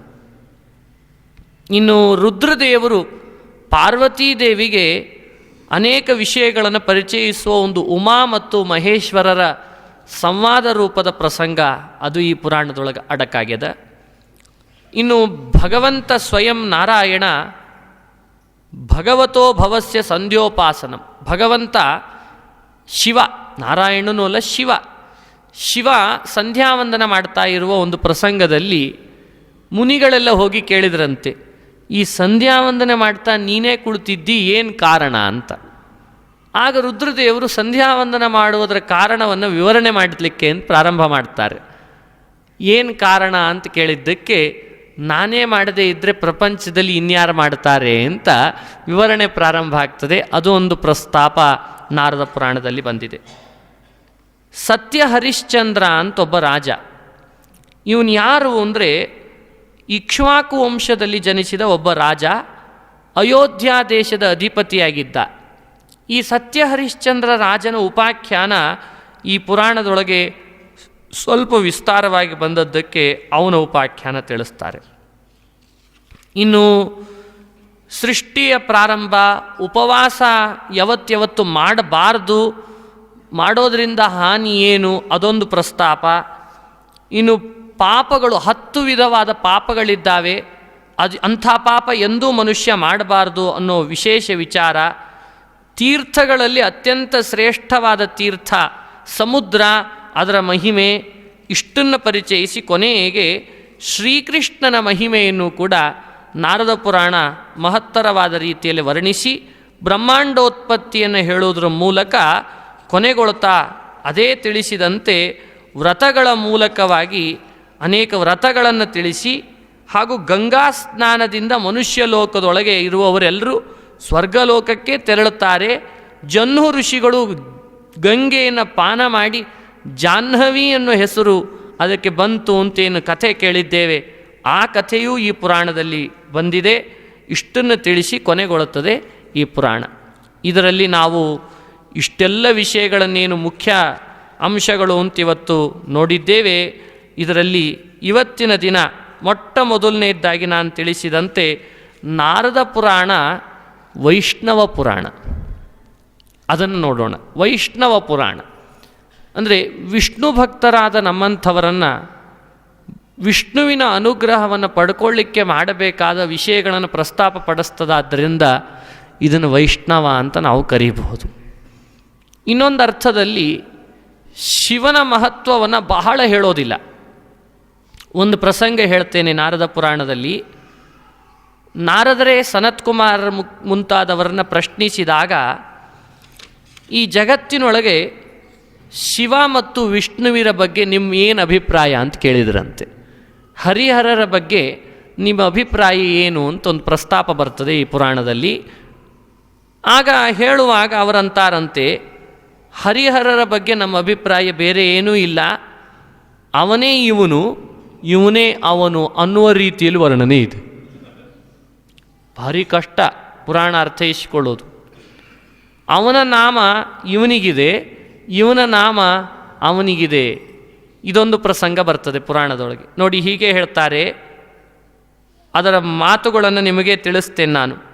ಶಿವಸ್ವರೂಪಿ ಶಿವಭಕ್ತಿ ಭಾಜಾಂ ಯೋ ವಿಷ್ಣು ರೂಪಿ ಹರಿ ಭಾಗವತಾನಾಂ ಶಿವೇತಿ ನೀಲಕಂಠೇತಿ ಶಂಕರೇತಿ ಚ ಯಸ್ಮರೇತ್ ಸರ್ವಭೂತಹಿತೋ ನಿತ್ಯಂ ಸೋಭ್ಯರ್ಚ್ಯ ದಿವಿಜೈ ಸ್ಮೃತಃ ವ್ಯಾಹರಂತಿ ಚ ನಾಮಾನಿ ಹರೇ ಶಂಭೋ ಮಹಾತ್ಮನಃ ರುದ್ರಾಕ್ಷಾಲಂಕೃತಾ ಯೇ ಚ ತೇ ವೈ ಭಾಗವತೋತ್ತಮಾಃ. ನೋಡ್ರಿ, ರುದ್ರಾಕ್ಷಿಮಣಿ ಇವನ್ ಯಾರು ಹಾಕ್ಕೊಂಡಿರ್ತಾರಲ್ಲ ಅವರೆಲ್ಲ ಭಾಗವತೋತ್ತಮರಂತೆ. ರುದ್ರಾಕ್ಷಾಲಂಕೃತರು ಅಂತ ಯಾರ್ಯಾರೋ ಅವರೆಲ್ಲ ಭಾಗವತೋತ್ತಮರು. ಭಾಳ ವಿಚಿತ್ರ. ಊರ್ಧ್ವಪುಂಡ್ರಧರರು ಅಂತ ಯಾರ್ಯಾರೋ ಅವರೆಲ್ಲೂ ಶಿವಭಕ್ತರು. ಸರಿ ಹೋಯ್ತೋ ಇಲ್ಲ? ಹಿಂಗಾದ ಮಾತು ಮತ್ತಿಲ್ಲಿ ನಾವೇನು ಹೇಳಿಲ್ಲ. ಮತ್ತು ಇಲ್ಲಿದೆ ಹೆಂಗದ, ಹರಿರೂಪಧರಂ ಲಿಂಗಂ ಲಿಂಗರೂಪಧರೋ ಹರಿಹಿ ಅಂತಂದ್ರಂತೆ. ಹರಿರೂಪ ಧರಿಸಿದ ಯಾರಿದ್ದಾನೋ ಅವನೇ ಲಿಂಗದೊಳಗಿರ್ತಾನಂತೆ. ಲಿಂಗದ ರೂಪ ಧರಿಸಿದ ಶಿವ ಯಾರೋ ಅವನೇ ಹರಿಯಾಗ್ಯಾನಂತೆ. ಹರಿರೂಪಧರೋ ಲಿಂಗಂ ಲಿಂಗರೂಪಧರೋ ಹರಿಹಿ. ನೋಡ್ರಿ, ಪುರಾಣದ ಮಾತು. ಅನಾದಿ ನಿಧನೆ ದೇವೇ ಹರಿಶಂಕರ ಸಂಜ್ಞಿತೆ ಅಜ್ಞಾನ ಸಾಗರೇ ಮಗ್ನ ಭೇದಂ ಕುರ್ವಂತಿ ಪಾಪಿನಃ ಅಂತ ಬೇರೆ ಬೈದುಬಿಟ್ರು. ಅಜ್ಞಾನ ಸಮುದ್ರದಲ್ಲಿ ಮುಳುಗಿದ ಎಷ್ಟೋ ಪಾಪಿಗಳು ಈ ಶಿವ ಮತ್ತು ಹರಿಯಲ್ಲಿ ಭೇದವನ್ನು ತಿಳಿತಾರೆ. ನಿಜವಾಗಲೂ ವಿಚಾರ ಮಾಡಿದರೆ ಅವರೆಲ್ಲ ಪಾಪಿಷ್ಟ್ರು ಅಂದ್ರೆ ಏನು ಅರ್ಥ ಆಯ್ತಾಗ? ಭೇದ ತಿಳಿಬಾರ್ದು ಅಂತ ಅರ್ಥ ಆಯಿತು. ಹೀಗ ಹರಿರೂಪೋ ಮಹಾದೇವ ಶಿವರೂಪಿ ಜನಾರ್ದನ. ನೋಡ್ರಿ, ಹರಿರೂಪನಾದವನು ಮಹಾದೇವ, ಶಿವರೂಪನಾದವನು ಜನಾರ್ದನ. ಇತಿ ಲೋಕಸ್ಯ ನೇತಾಯಸ್ತಂ ನಮಾಮಿ ಜಗದ್ಗುರುಂ ದೇವಾಯತನಂ ಯಸ್ತು ಕುರುತೆ ಕಾರಯತ್ಯಪಿ ಶಿವಸ್ಯಾಪಿ ಹರೇರ್ವಾಪಿ ತಸ್ಯ ಪುಣ್ಯಂ ಫಲಂ ಶೃಣು ಅಂತ ಅಂದ್ಬಿಟ್ರು. ಹೀಗೆ ಹರಿಹರರ ದೇವಾಯತನಂ, ದೇವಾಯತನ ಅಂದರೆ ದೇವಸ್ಥಾನ, ಇವರಿಬ್ಬರ ದೇವಸ್ಥಾನವನ್ನು ಜಗತ್ತಿನಲ್ಲಿ ಯಾರು ಮಾಡ್ತಾರೋ ಅವರಿಗೆ ಈ ಹರಿಹರರು ಅನುಗ್ರಹ ಮಾಡ್ತಾರೆ. ಶಿವಂದಾದರೂ ಮಾಡಲಿ, ಹರಂದಾದರೂ ಮಾಡಲಿ, ಹರಿದಾದರೂ ಮಾಡಲಿ. ಹೀಗೆಲ್ಲ ಪ್ರಸ್ತಾಪವನ್ನು ನಾರದ ಪುರಾಣದ ಪೂರ್ವ ಭಾಗ ನಮಗೆ ವಿವರಣೆ ಕೊಡ್ತದೆ. ಇದು ಸ್ವಲ್ಪ ಗೊಂದಲದ ವಿಚಾರ. ಇಂಥ ಪ್ರಸಂಗ ಬಂದಾಗ ಏನು ಮಾಡಬೇಕು? ಇದಕ್ಕೆಲ್ಲ ಮಧ್ವಾಚಾರ್ಯರ ಮಾರ್ಗದರ್ಶನ ಅವಶ್ಯಕ. ಅದನ್ನು ನಾವು ಅರ್ಥೈಸಿಕೊಳ್ಬೇಕು. ಭಾಗವತ ಏನು ಹೇಳ್ತದ ಹಂಗೆ ಉಳಿದ ಪುರಾಣವನ್ನು ಅರ್ಥೈಸಿಕೊಳ್ಬೇಕು ಅಂತ ಮಧ್ವಾಚಾರ್ಯರು ಒಂದು ಕಡೆ ತಾತ್ಪರ್ಯ ನಿರ್ಣಯ ಬರೆದಾರೆ. ಭಾಗವತ ತಾತ್ಪರ್ಯ ಅಂಥೇಳಿ ಅದು ಆಚಾರ್ಯ ಬರೆದ ಗ್ರಂಥ. ಅಲ್ಲಿ ಹೇಳುವಾಗ ಅಂತಾರೆ, ಯಾವುದೇ ಪುರಾಣ ಬೇರೆ ಬೇರೆ ಥರದ ವಿಷಯಗಳನ್ನು ಪ್ರಸ್ತಾಪ ಪಡಿಸಿದಾಗ ಭಾಗವತಕ್ಕೆ ಅನುಗುಣವಾಗಿ ಆ ಪುರಾಣಗಳನ್ನು ನೀವೇನು ಮಾಡಿಕೊಳ್ಳ್ರಿ, ಅರ್ಥ ಮಾಡಿಕೊಳ್ಳ್ರಿ. ಯಾವುದೇ ಪುರಾಣ ಭಾಗವತ ಬಿಟ್ಟು ಉಳಿದ ಪುರಾಣಗಳನ್ನು ನಾವು ಅರ್ಥೈಸ್ಕೊಳ್ಳಿಕ್ಕೆ ಹೊರಟ್ರೆ ಭಾಗವತಕ್ಕೆ ಅನುಗುಣವಾಗಿ ಅದನ್ನು ಅರ್ಥೈಸ್ಕೊಳ್ರಿ. ಒಂದು ವಿಷಯದಲ್ಲಿ ಮಾತ್ರ ಭಾಗವತಕ್ಕೆ ಬೇರೆ ಪುರಾಣದಂತೆ ಅರ್ಥೈಸ್ಕೊಳ್ರಿ ಅಂತ ಆಚಾರ್ಯ ಹೇಳ್ತಾರೆ. ವ್ಯತ್ಯಾಸಂ ಕ್ಷೀರಸಾಗರೇ ಅಂತ ಪಂಚಮ ಸ್ಕಂದದ ವ್ಯಾಖ್ಯಾನ ಮಾಡುವಾಗ ಈ ವಿಷಯವನ್ನು ಪ್ರಸ್ತಾಪ ಪಡಿಸಿದ್ದಾರೆ ಆಚಾರ್ಯ. ಹೀಗಾಗಿ ನಾವು ಭಾಗವತ ಮತ್ತು ಭಾಗವತಕ್ಕೆ ಬರೆದ ತಾತ್ಪರ್ಯ ಎರಡನ್ನೂ ಅನುಸರಿಸಿದಾಗ ಉಳಿದ ಪುರಾಣಗಳನ್ನು ಹೆಂಗೆ ವ್ಯಾಖ್ಯಾನ ಮಾಡಿಕೊಳ್ಳಬಹುದು ಅಂತ ಒಂದು ಅಂದಾಜು ಬರ್ತದೆ ನಮಗೆ. ಯಾಕೆ ಈ ಮಾತು ಹೇಳಿದೆ ನಿಮಗಂದ್ರೆ, ಭಾಗವತದಲ್ಲಿ ಒಂದು ಪ್ರಸಂಗ 4ನೇ ಸ್ಕಂದದಲ್ಲಿ ಬರ್ತದೆ. ರುದ್ರದೇವರು ದಕ್ಷ ಪ್ರಜಾಪತಿಯ ರುಂಡ ಕತ್ತರಿಸಿದ ಪ್ರಸಂಗ ನಿಮಗೆಲ್ಲ ಬೇಕಾದಷ್ಟು ಪರಿಚಯ. ಅದು ಪುರಾಣದಲ್ಲಿ ಬರ್ತದಲ್ಲ, 4ನೇ ಸ್ಕಂದ ಭಾಗವತ. ದಕ್ಷನ ತಲೆ ಕತ್ತರಿಸಿದರು. ಬ್ರಹ್ಮದೇವರು ಬಂದರಂತೆ, ಚತುರ್ಮುಖ ಬ್ರಹ್ಮದೇವರು ರುದ್ರದೇವರನ್ನ ಸ್ತೋತ್ರ ಮಾಡಲಿಕ್ಕೆ ಪ್ರಾರಂಭ ಮಾಡಿದರು. ಭಾಗವತದಲ್ಲಿ ಬರ್ತದೆ. ಎಷ್ಟು ವಿಚಿತ್ರ ನೋಡ್ರಿ, ಚತುರ್ಮುಖ ಬ್ರಹ್ಮದೇವರಲ್ಲಿ ರುದ್ರದೇವರಲ್ಲಿ ಅಂಥದ್ದು ಭಾಗವತದಲ್ಲೇ ಬಂತು. ಬ್ರಹ್ಮದೇವರೇ ಕೆಳಗಿಳಿದು ಬಂದು ರುದ್ರದೇವರನ್ನ ಸ್ತೋತ್ರ ಮಾಡಿದ್ರಂತೆ. ಈ ಪ್ರಸಂಗವನ್ನು ಮಧ್ವಾಚಾರ್ಯರು ತಾತ್ಪರ್ಯದಲ್ಲಿ ವಿಚಾರ ಮಾಡಿ ತಿಳಿಸಿದರು. ಬ್ರಹ್ಮದೇವರು ರುದ್ರದೇವರನ್ನ ಸ್ತೋತ್ರ ಮಾಡೋದು ಅಂದರೆ ಏನರ್ಥ? ಅದು ಸಾಧ್ಯ ಇಲ್ಲ. ರುದ್ರದೇವರಿಗಿಂತ ಉತ್ತಮರು ಬ್ರಹ್ಮದೇವರಾದ ಮೇಲೆ ವಿಷ್ಣುನನ್ನು ಸ್ತೋತ್ರ ಮಾಡುವುದು ಕಂಡಿದೆ, ರುದ್ರನನ್ನು ಸ್ತೋತ್ರ ಮಾಡಿದ ಪ್ರಸಂಗ ಭಾಗವತದಲ್ಲಿ ಬರ್ತದಲ್ಲ ಅಂತಂದು ಪ್ರಶ್ನೆ ಮಾಡಿ ಉತ್ತರ ಕೊಡುವಾಗ ಅಂತಾರೆ, ರುದ್ರಾಂತರ್ಗತನಾದ ವಿಷ್ಣುನನ್ನೇ ಬ್ರಹ್ಮ ಸ್ತೋತ್ರ ಮಾಡಿದ್ದೇ ಹೊರತು ರುದ್ರನನ್ನಲ್ಲ ಅಂತ ವ್ಯಾಖ್ಯಾನ ಮಾಡಿಬಿಟ್ರು. ಹಾಗಾದರೆ ರುದ್ರ, ಶಿವ, ಶಂಕರ ಶಬ್ದಗಳೆಲ್ಲ ಇದ್ದಾವಲ್ಲ, ಶಬ್ದಗಳು ಇದ್ದಾಗಲೂ ಕೂಡ ರುದ್ರನನ್ನಲ್ಲ, ರುದ್ರನ ಅಂತರ್ಯಾಮಿ ವಿಷ್ಣುನನ್ನ ಅಂತ ವ್ಯಾಖ್ಯಾನ ಹೇಗೆ ಮಾಡಲಿಕ್ಕೆ ಸಾಧ್ಯ ಅಂದರೆ, ಯಾವ ಶಬ್ದ ಶಿವನನ್ನು ಹೇಳ್ತಾವೆ ಅಂತವನೋ ಅವೆಲ್ಲವೂ ಮುಖ್ಯವಾಗಿ ವಿಷ್ಣುನನ್ನು ಹೇಳ್ತಾವೆ ಅಂತ ವ್ಯಾಖ್ಯಾನ ಮಾಡ್ತಾರೆ. ನೋಡಿ ಎಷ್ಟು ಪ್ರಸಂಗ ಸ್ಪಷ್ಟವಾಯ್ತು. ಈಗ ಯಾವ್ಯಾವ ಶಬ್ದ ಶಿವವಾಚಕ ಅಂತ ಆಗ್ಯಾವ ಅವೆಲ್ಲ ವಿಷ್ಣುವಾಚಕ ಅಂತ ಅರ್ಥೈಸಿಕೊಂಡಾಗ ನಮಗೆ ಯಾವ ಗೊಂದಲಕ್ಕೆ ಅವಕಾಶ ಇಲ್ಲ. ಇಲ್ಲಿ ಈಗ ನಾವು ಓದಿದ ಶ್ಲೋಕಗಳಲ್ಲಿ ನಾವು ಭಗವಂತನ ಸರ್ವೋತ್ತಮತ್ವದ ಮಹಿಮಾ ಪುರಾಣಗಳೆಲ್ಲವೂ ಸಾರ್ತಾವ ಅನ್ನುವ ಚೌಕಟ್ಟಿನೊಳಗೆ ಹೊರಟಾಗ ಇಲ್ಲಿ ಬಂದ ಶಿವ, ಶಂಕರ, ಶಿವರೂಪಿ ಇವೆಲ್ಲವೂ ಶಬ್ದ ಯಾರನ್ನು ಹೇಳ್ತಾವೆ ಅಂತ ಅರ್ಥ ಆಯಿತು. ವಿಷ್ಣುನನ್ನು, ಶಿವನ ಅಂತರ್ಯಾಮಿ ವಿಷ್ಣುನನ್ನು ಹೇಳ್ತಾವ ಅಂತ ನಾವು ವ್ಯಾಖ್ಯಾ ಮಾಡಿದಾಗ ಯಾವ ಗೊಂದಲಕ್ಕೂ ಅವಕಾಶ ಇಲ್ಲ. ಬ್ರಹ್ಮಸೂತ್ರ ಭಾಷ್ಯದೊಳಗೆ ಶ್ರೀಮದಾಚಾರ್ಯರೇ ಒಂದು ಶ್ಲೋಕವನ್ನು ಉದಾಹರಿಸಿ ಶಿವನನ್ನು ಹೇಳೋ ಎಲ್ಲ ಶಬ್ದಗಳು ವಿಷ್ಣುನನ್ನು ಹೇಳ್ತಾವ ಅಂತ ವ್ಯಾಖ್ಯಾನ ಮಾಡಿ ಕೊಡ್ತಾರೆ. ರುಜಂ ದ್ರಾವಯತೆ ಯಸ್ಮಾತ್ ತಸ್ಮಾತ್ ರುದ್ರ ಉದಾಹೃತಃ. ಭಗವಂತನನ್ನು ರುದ್ರ ಅಂತ ಕರೀತದಂತೆ ಪುರಾಣಗಳಲ್ಲಿ. ಯಾಕೆ? ರುಜಂ ದ್ರಾವಯತೆ, ರೋಗವನ್ನು ಪರಿಹರಿಸ್ತಾನಾದ್ದರಿಂದ ವಿಷ್ಣುನೇ ಏನಂತ ಕರೆಸ್ಕೊಂಡಂತೆ? ರುದ್ರ ಅಂತ ಕರೆಸ್ಕೊಂಡರು. ಶಿವನಿಗೆ ಯಾಕೆ ಹೆಸರು ಬಂತು ಅಂತ ಕೇಳಿದರೆ, ಹುಟ್ಟಿದ ಕೂಡಲೇ ರೋದನ ಮಾಡಿದ್ದಕ್ಕೆ ಅವ ರುದ್ರ ಅಂತ ಆದ್ನಂತೆ. ನೋಡಿ, ಸ್ವಲ್ಪ ವ್ಯತ್ಯಾಸ ಆಯ್ತದೆ. ಹುಟ್ಟಿದ ಕೂಡಲೇ ಬಹಳ ಹತ್ನಂತ್ರಿ, ಹುಟ್ಟಿದ ಕೂಡಲೇ ನಾವು ನೀವು ಅತ್ತೆ ಹೇಳ್ತೇವೆ, ಅದು ದೊಡ್ಡದಲ್ಲ. ಅವ ಸ್ವಲ್ಪ ಜೋರಾಗಿ ಹತ್ನಂತೆ. ಅದಕ್ಕೆ ರೋದನ ಮಾಡಿದ್ರಿಂದ, ರೋದನಾತ್ ರುದ್ರ ಉಚ್ಯತೆ, ಅತ್ಯಂತ ಹೆಚ್ಚಿನ ರೋದನ ಮಾಡಿದ್ರಿಂದ ಅವನಿಗೆ ರುದ್ರ ಅನ್ನೋ ಹೆಸರು ಬಂದುಬಿಡ್ತಂತೆ. ನಮಗೂ ರುದ್ರ ಅಂತ ಬರಲಿಲ್ಲ, ನಾವು ಅವನು ಅತ್ತಷ್ಟು ಹತ್ತಿಲ್ಲ ಅಂತ ಅರ್ಥ. ವಿಶಿಷ್ಟ ವ್ಯಪದೇಶ ಅದು. ನೋಡಿ, ಶಿವನನ್ನು ರುದ್ರ ಅಂತ ಕರೆಯುವ ಹಿನ್ನೆಲೆನೇ ಬೇರೆ, ವಿಷ್ಣುನನ್ನು ರುದ್ರ ಅಂತ ಕರೆಯುವ ಹಿನ್ನೆಲೆನೇ ಬೇರೆ. ರೋಗ ನಿವಾರಕ ಅಂತ ಇವ ರುದ್ರ, ಹುಟ್ಟಿದ ಕೂಡಲೇ ಅತ್ತವ ಅಂತ ಇಲ್ಲಿ ಇವ ರುದ್ರ. ಹೀಗೆ ಪ್ರತಿ ಶಬ್ದಗಳು ಶಂಕರ, ಶಂ ಸುಖವನ್ನು ಕರ ಉಂಟು ಮಾಡ್ತಾನೆ. ಯಾರು? ಶಿವ. ಸಮಸ್ತ ಪ್ರಪಂಚಕ್ಕೆ ಸುಖ ಕೊಡುವವ. ಆದರೆ ಭಗವಂತ ಇದ್ದಾನಲ್ಲ ನಾರಾಯಣ, ರುದ್ರದೇವರಿಗೂ ಸುಖ ಕೊಡುವವ ಅವನೇ ಅಂತೆ. ಅದಕ್ಕೆ ಅವನಿಗೇನಂತ ಹೆಸರು? ಶಂಕರ. ಶಿವ, ಶಂಕರ, ರುದ್ರ, ಮೃಡ, ಭವ, ಹರ ಎಲ್ಲ ಶಬ್ದಗಳು ಅಮುಖ್ಯವಾಗಿ ಈ ರುದ್ರದೇವರನ್ನು ಹೇಳಿದರೂ ಕೂಡ ಮುಖ್ಯವಾಗಿ ಆ ಶಬ್ದಗಳೆಲ್ಲ ಭಗವಂತ ನಾರಾಯಣನನ್ನು ಹೇಳ್ತಾವೆ. ಇದನ್ನೇ ನಾವು ಅರ್ಥೈಸಿಕೊಳ್ಬೇಕು ಅಂತ ನಾಮಾನಿ ಸರ್ವಾಣಿ ಯಮಾವಿಶಂತಿ ತಂ ವೈ ವಿಷ್ಣುಂ ಪರಮಮುದಾಹರಂತಿ ಅಂತ ಶ್ರುತಿ ಎಲ್ಲ ನಾಮಗಳು ಯಾವ ಪರಮಾತ್ಮನನ್ನು ಹೇಳ್ತಾವೋ ಅವನನ್ನೇ ವಿಷ್ಣು ಅಂತ ಕರೀತಾರೆ ಅಂತ ಸ್ಪಷ್ಟವಾಗಿ ವೇದದ ಪ್ರಮಾಣದ ಆಧಾರಾನುಸಾರ ಸರ್ವ ಶಬ್ದಗಳಿಂದಲೂ ಪ್ರತಿಪಾದ್ಯನಾದ ನಾರಾಯಣನನ್ನು ಈ ಪ್ರಸಂಗಗಳೆಲ್ಲ ಹೇಳ್ತಿರ್ತಾವೆ. ಹಾಗಾದರೆ ಮತ್ತೆ ಕೊನೆಗೆ ಹೇಳುವಾಗ ಒಂದು ಮಾತು ಹೇಳ್ತಲ್ಲ, ಶಿವ ಮತ್ತು ವಿಷ್ಣುವಿನಲ್ಲಿ ಯಾರು ಭೇದವನ್ನು ತಿಳಿತಾರೋ ಅವರೆಲ್ಲರೂ ಪಾಪಿಗಳು ಅಂತ ಹೇಳ್ತಲ್ಲ ಪುರಾಣ. ಆ ಮಾತನ್ನು ಹೇಗೆ ವಿವರಣೆ ಕೊಡಬೇಕು? ಬಹಳ ಕಷ್ಟ.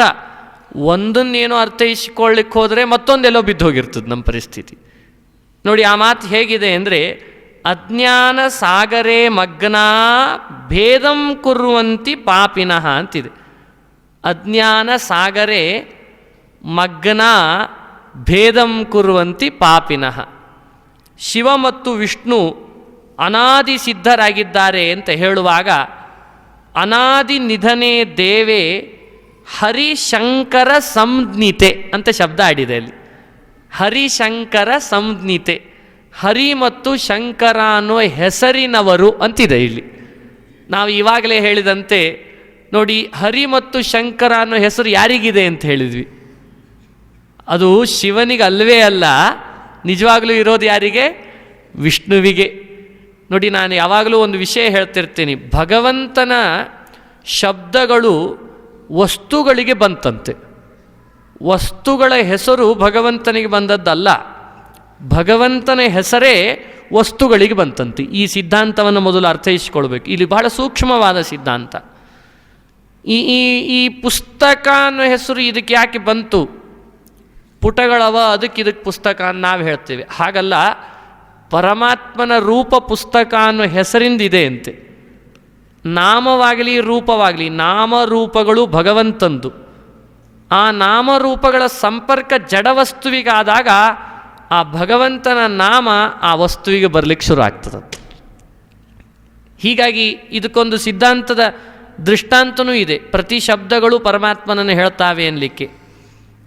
ತೆಂಗಿನಕಾಯಿ ಅದ ನೋಡ್ರಿ, ತೆಂಗಿನಕಾಯಿ ಅಂತಿರ್ತೇವಲ್ಲ, ಯಾವುದನ್ನು ಹೇಳ್ತದೆ ಹೇಳ್ರಿ ತೆಂಗಿನಕಾಯಿ ಶಬ್ದ?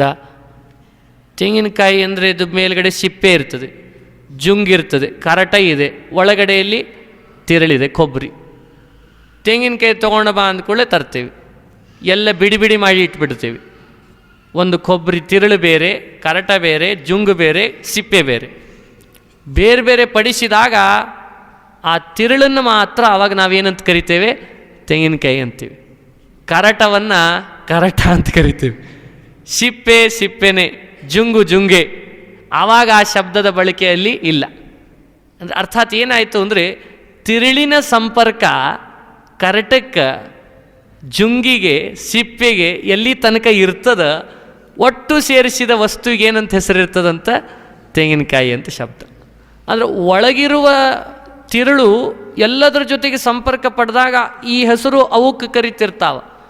ಹಂಗೆ ಭಗವಂತ ತಿರುಳಿದ್ದಂಗೆ, ಆ ತಿರುಳಿನ ಹಾಗೆ ಇಡೀ ಜಗತ್ತನ್ನು ನಾಮಾತ್ಮಕ ರೂಪಾತ್ಮಕನಾಗಿ ತಾನು ಪ್ರವೇಶ ಮಾಡಿದ ಅಂದರೆ ಇದೇ ಅರ್ಥ.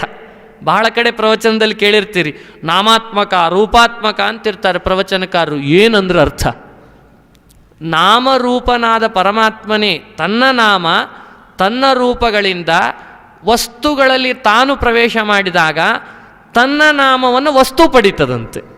ಎಷ್ಟು ವಿಚಿತ್ರ ನೋಡಿ. ಇದು ಆಚಾರ್ಯರು ಹೇಳಿದ ಸಿದ್ಧಾಂತ. ಯತ್ ಸಂಪರ್ಕಾತ್ ಪ್ರಿಯಾ ಸನ್ ಅಂತಂದ್ರು ಅನುವ್ಯಾಖ್ಯಾನದಲ್ಲಿ. ಭಗವಂತನ ನಾಮ ಭಗವಂತನ ರೂಪಗಳು ವಸ್ತುಗಳಲ್ಲಿ ದೇವರ ಸನ್ನಿಧಾನ ಬಂದಾಗ, ದೇವರ ರೂಪದ ಸನ್ನಿಧಾನ ಬಂದಾಗ ವಸ್ತು ಆ ಹೆಸರು ಪಡ್ಕೊಳ್ತದಾದ್ದರಿಂದ ಇಲ್ಲಿಯೂ ಕೂಡ ಶಂಕರ, ರುದ್ರ, ಶಿವ ಎಲ್ಲ ಹೆಸರುಗಳು ಭಗವಂತನ ನಾಮ, ಭಗವಂತನ ಹೆಸರು. ಅವನ ಸಂಪರ್ಕ ಶಿವನೊಳಗಿದ್ದದ್ದಕ್ಕೆ ಶಿವನಿಗೆ ಆ ಹೆಸರು ಬಂತಂತೆ. ಇಂದ್ರನ ಹೆಸರು ಇಂದ್ರನಿಗೆ ಅಂತ ನಾವು ತಿಳಿದಿದ್ದೇವೆ. ನಿಜವಾಗಲೂ ಇಂದ್ರ ಯಾರು? ಪರಮಾತ್ಮ. ಅವನ ಸಂಪರ್ಕ ಇವನಿಗಾದದ್ದಕ್ಕೆ ಇವ ಇಂದ್ರ ಆದ ಅಂತೆ. ಅಂದರೆ ನಾಮಗಳೆಲ್ಲವೂ ಪರಮಾತ್ಮಂದು, ಅವನ ಹೆಸರು ಈ ವಸ್ತುಗಳಿಗೆ ಅವನ ಸಂಪರ್ಕದಿಂದ ಬಂತು ಅನ್ನುವ ಏನೊಂದು ಸಿದ್ಧಾಂತ ಇದೆ ಆಚಾರ್ಯರ, ವೇದವ್ಯಾಸ ದೇವರ ಸಿದ್ಧಾಂತ. ಅದರ ಹಿನ್ನೆಲೆಗಳಲ್ಲಿ ನಾವು ಪುರಾಣಗಳನ್ನು ಅರ್ಥೈಸಿಕೊಳ್ಳಿಕ್ಕೆ ಹೊರಟಾಗ ಶಿವ ಮತ್ತು ಹರಿಹರರಲ್ಲಿ ಭೇದ ಬುದ್ಧಿಯನ್ನು ಮಾಡಿಕೊಂಡವನೇ ಪಾಪಿ ಅಂತ ಹೇಳ್ತದೆ. ಅಂದರೆ ಹರಿ ಶಬ್ದ, ಶಿವ ಶಬ್ದ ಇವುಗಳನ್ನು ಸರಿಯಾಗಿ ಅರ್ಥೈಸಿಕೊಳ್ಳದವನೇ ಪಾಪಿ ಅಂತ ಅರ್ಥ. ಹರಿ ಶಬ್ದವೂ ಭಗವಂತನನ್ನು ಹೇಳ್ತದೆ, ಶಿವ ಶಬ್ದವೂ ಭಗವಂತನನ್ನು ಹೇಳ್ತದೆ. ಅದು ಹೇಳೋದೇ ಬೇರೆಯವರನ್ನ, ಇದು ಹೇಳೋದೇ ಬೇರೆಯವರನ್ನ ಅಂತ ಈ ರೀತಿ ಭೇದ ಬುದ್ಧಿಯನ್ನು ಯಾರಾದರೂ ಮಾಡಿಕೊಂಡ್ರೆ ಅವರು ಏನಾಗ್ತಾರಂತೆ? ಪಾಪಿಗಳು ಅಂತ ಅರ್ಥ. ಮತ್ತು ಶಿವ ಶಬ್ದ, ಹರಿ ಶಬ್ದ ಒಬ್ಬ ಭಗವಂತ ನಾರಾಯಣನನ್ನೇ ಮುಖ್ಯವಾಗಿ ಹೇಳ್ತದೆ ಅಂತ ತಿಳ್ಕೊಂಡ್ರೆ ಅವರು ಪಾಪಿಗಳು ಅಲ್ಲ ಅಂತ. ಹೀಗೆ ಪುರಾಣಗಳ ಪ್ರಸಂಗಗಳನ್ನು ಪೂರ್ಣವಾಗಿ ನಾವು ಅರ್ಥೈಸಿಕೊಂಡು ವ್ಯಾಖ್ಯಾನ ಮಾಡ್ತಾ ಹೋದಾಗ ಸ್ಪಷ್ಟ ನಿಖರತೆ ನಮಗೆ ಬರ್ತದೆ. ಆ ನಿಟ್ಟಿನಲ್ಲಿ ಪುರಾಣಗಳನ್ನು ಅಧ್ಯಯನ ನಾವು ಮಾಡೋಣ. ನೋಡಿ, ಇಷ್ಟೆಲ್ಲ ಗೊಂದಲ ಮಾಡಿದ್ದೇನು? ಒಂದು ಪುರಾಣದ 2-3 ಶ್ಲೋಕಗಳನ್ನು ನಾವು ಪರಿಹಾರ ಮಾಡಿಕೊಂಡ್ವಿ, ವಿರೋಧ ಪರಿಹಾರ ಮಾಡಿಕೊಂಡ್ವಿ. ಕಾರಣ ಕೊಟ್ಟದ್ದೇನು? ಶಬ್ದಗಳೆಲ್ಲ ಭಗವಂತನನ್ನು ಹೇಳ್ತಾವಲ್ಲ ಆದ್ದರಿಂದ ಅಂತ. ಲಾಭ ಏನಾಯ್ತು ಈ ಪ್ರವಚನದಿಂದ? ಎಲ್ಲ ಶಬ್ದಗಳು ಭಗವಂತನನ್ನು ಹೇಳ್ತಾವೆ ಅಂಥೇಳಿ ಪುರಾಣಗಳ ಮಾತಿನ ವಿರೋಧ ಪರಿಹಾರ ಮಾಡಿಕೊಟ್ಟದ್ರಿಂದ ಲಾಭ ಏನಾಯಿತು? ಲಾಭ ಬಹಳ ಸೂಕ್ಷ್ಮವಾಗಿದೆ. ಲಾಭ ಏನು ಅಂದರೆ ವಿರೋಧ ಪರಿಹಾರ, ಸರ್ವ ಶಬ್ದಗಳ ಸಮನ್ವಯ. ಅದರಿಂದ ಶಬ್ದಗಳ ಹಿನ್ನೆಲೆಯಲ್ಲಿರುವ ಗುಣ ಭಗವಂತನಲ್ಲಿದೆ ಅಂತ ತಿಳ್ಕೊಳ್ಳೋದೇ ಇದರ ಲಾಭ. ಶಬ್ದಗಳ ಹಿನ್ನೆಲೆಯಲ್ಲಿರುವ ಗುಣ ದೇವರಲ್ಲಿದೆ ಅಂತ ತಿಳಿದ್ರೆ ಗುಣಪೂರ್ಣ ಅಂತ ತಿಳಿದ ಹಾಗಾಯ್ತು. ಆ ಗುಣಪೂರ್ಣತೆಯ ಚಿಂತನೆ ಬರಲಿಕ್ಕೆ ಇಷ್ಟೆಲ್ಲ ಕಸರತ್ತು ಮಾಡಬೇಕಾಯ್ತಂತೆ. ನಾವು ಇಷ್ಟು ಕಸರತ್ತು ಮಾಡೋದು ಹೊರತು ಗುಣಪೂರ್ಣತೆ ಅರಿವೇ ಆಗ್ತಿರಲಿಲ್ಲ. ರುದ್ರ ಶಬ್ದದ ವಿವರಣೆ ಕೊಡೋದು ಹೊರತು, ಇಷ್ಟು ಗೊಂದಲ ಎಬ್ಬಿಸೋದು ಹೊರತು, ಭಗವಂತನಲ್ಲಿ ರೋಗ ನಿವಾರಕ ಶಕ್ತಿ ಇದೆ, ಅದು ಈ ಶಬ್ದದಿಂದ ನಮ್ಮ ಅರಿವಿಗೆ ಬರ್ತದೆ. ಶಿವ ಮಂಗಳವನ್ನು ಉಂಟು ಮಾಡುವವ, ಶಂಕರ ಸುಖ ಕೊಡುವವ, ಈ ಎಲ್ಲ ಶಬ್ದಗಳ ಅರ್ಥದ ಹಿನ್ನೆಲೆಯನ್ನು ಗುಣ ಅವ.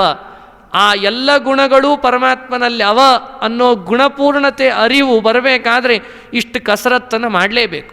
ಹಾಗಾದರೆ ದೈನಂದಿನ ನಮ್ಮ ಪ್ರವಚನದೊಳಗೆ ನಾವು ಭಗವಂತನ ಗುಣಪರಿಪೂರ್ಣತೆ ಅರಿವು ಮಾಡಿಕೊಳ್ತಾ ಹೋಗಬೇಕು. ಅದಕ್ಕಾಗಿ ಶಬ್ದಗಳ ಸಮನ್ವಯವನ್ನು ನಾವು ಮಾಡಿಕೊಳ್ಳೇಬೇಕು ಅಂತ ಈ ದೃಷ್ಟಿಕೋನವನ್ನು ವಿಚಾರ ಮಾಡೋಣ. ಇವತ್ತಿನ ಪ್ರವಚನ ಇಲ್ಲಿಗೆ ಮುಕ್ತಾಯ ಮಾಡಿ ಮತ್ತೆ ನಾಳೆಯ ದಿವಸ ನಾರದ ಪುರಾಣದ ಕೆಲವು ಸಂಗತಿಗಳನ್ನು ನೋಡೋಣ. ಶ್ರೀಕೃಷ್ಣಾರ್ಪಣಮಸ್ತು. ಹರಯೇ ನಮಃ. ಹರಯೇ ನಮಃ.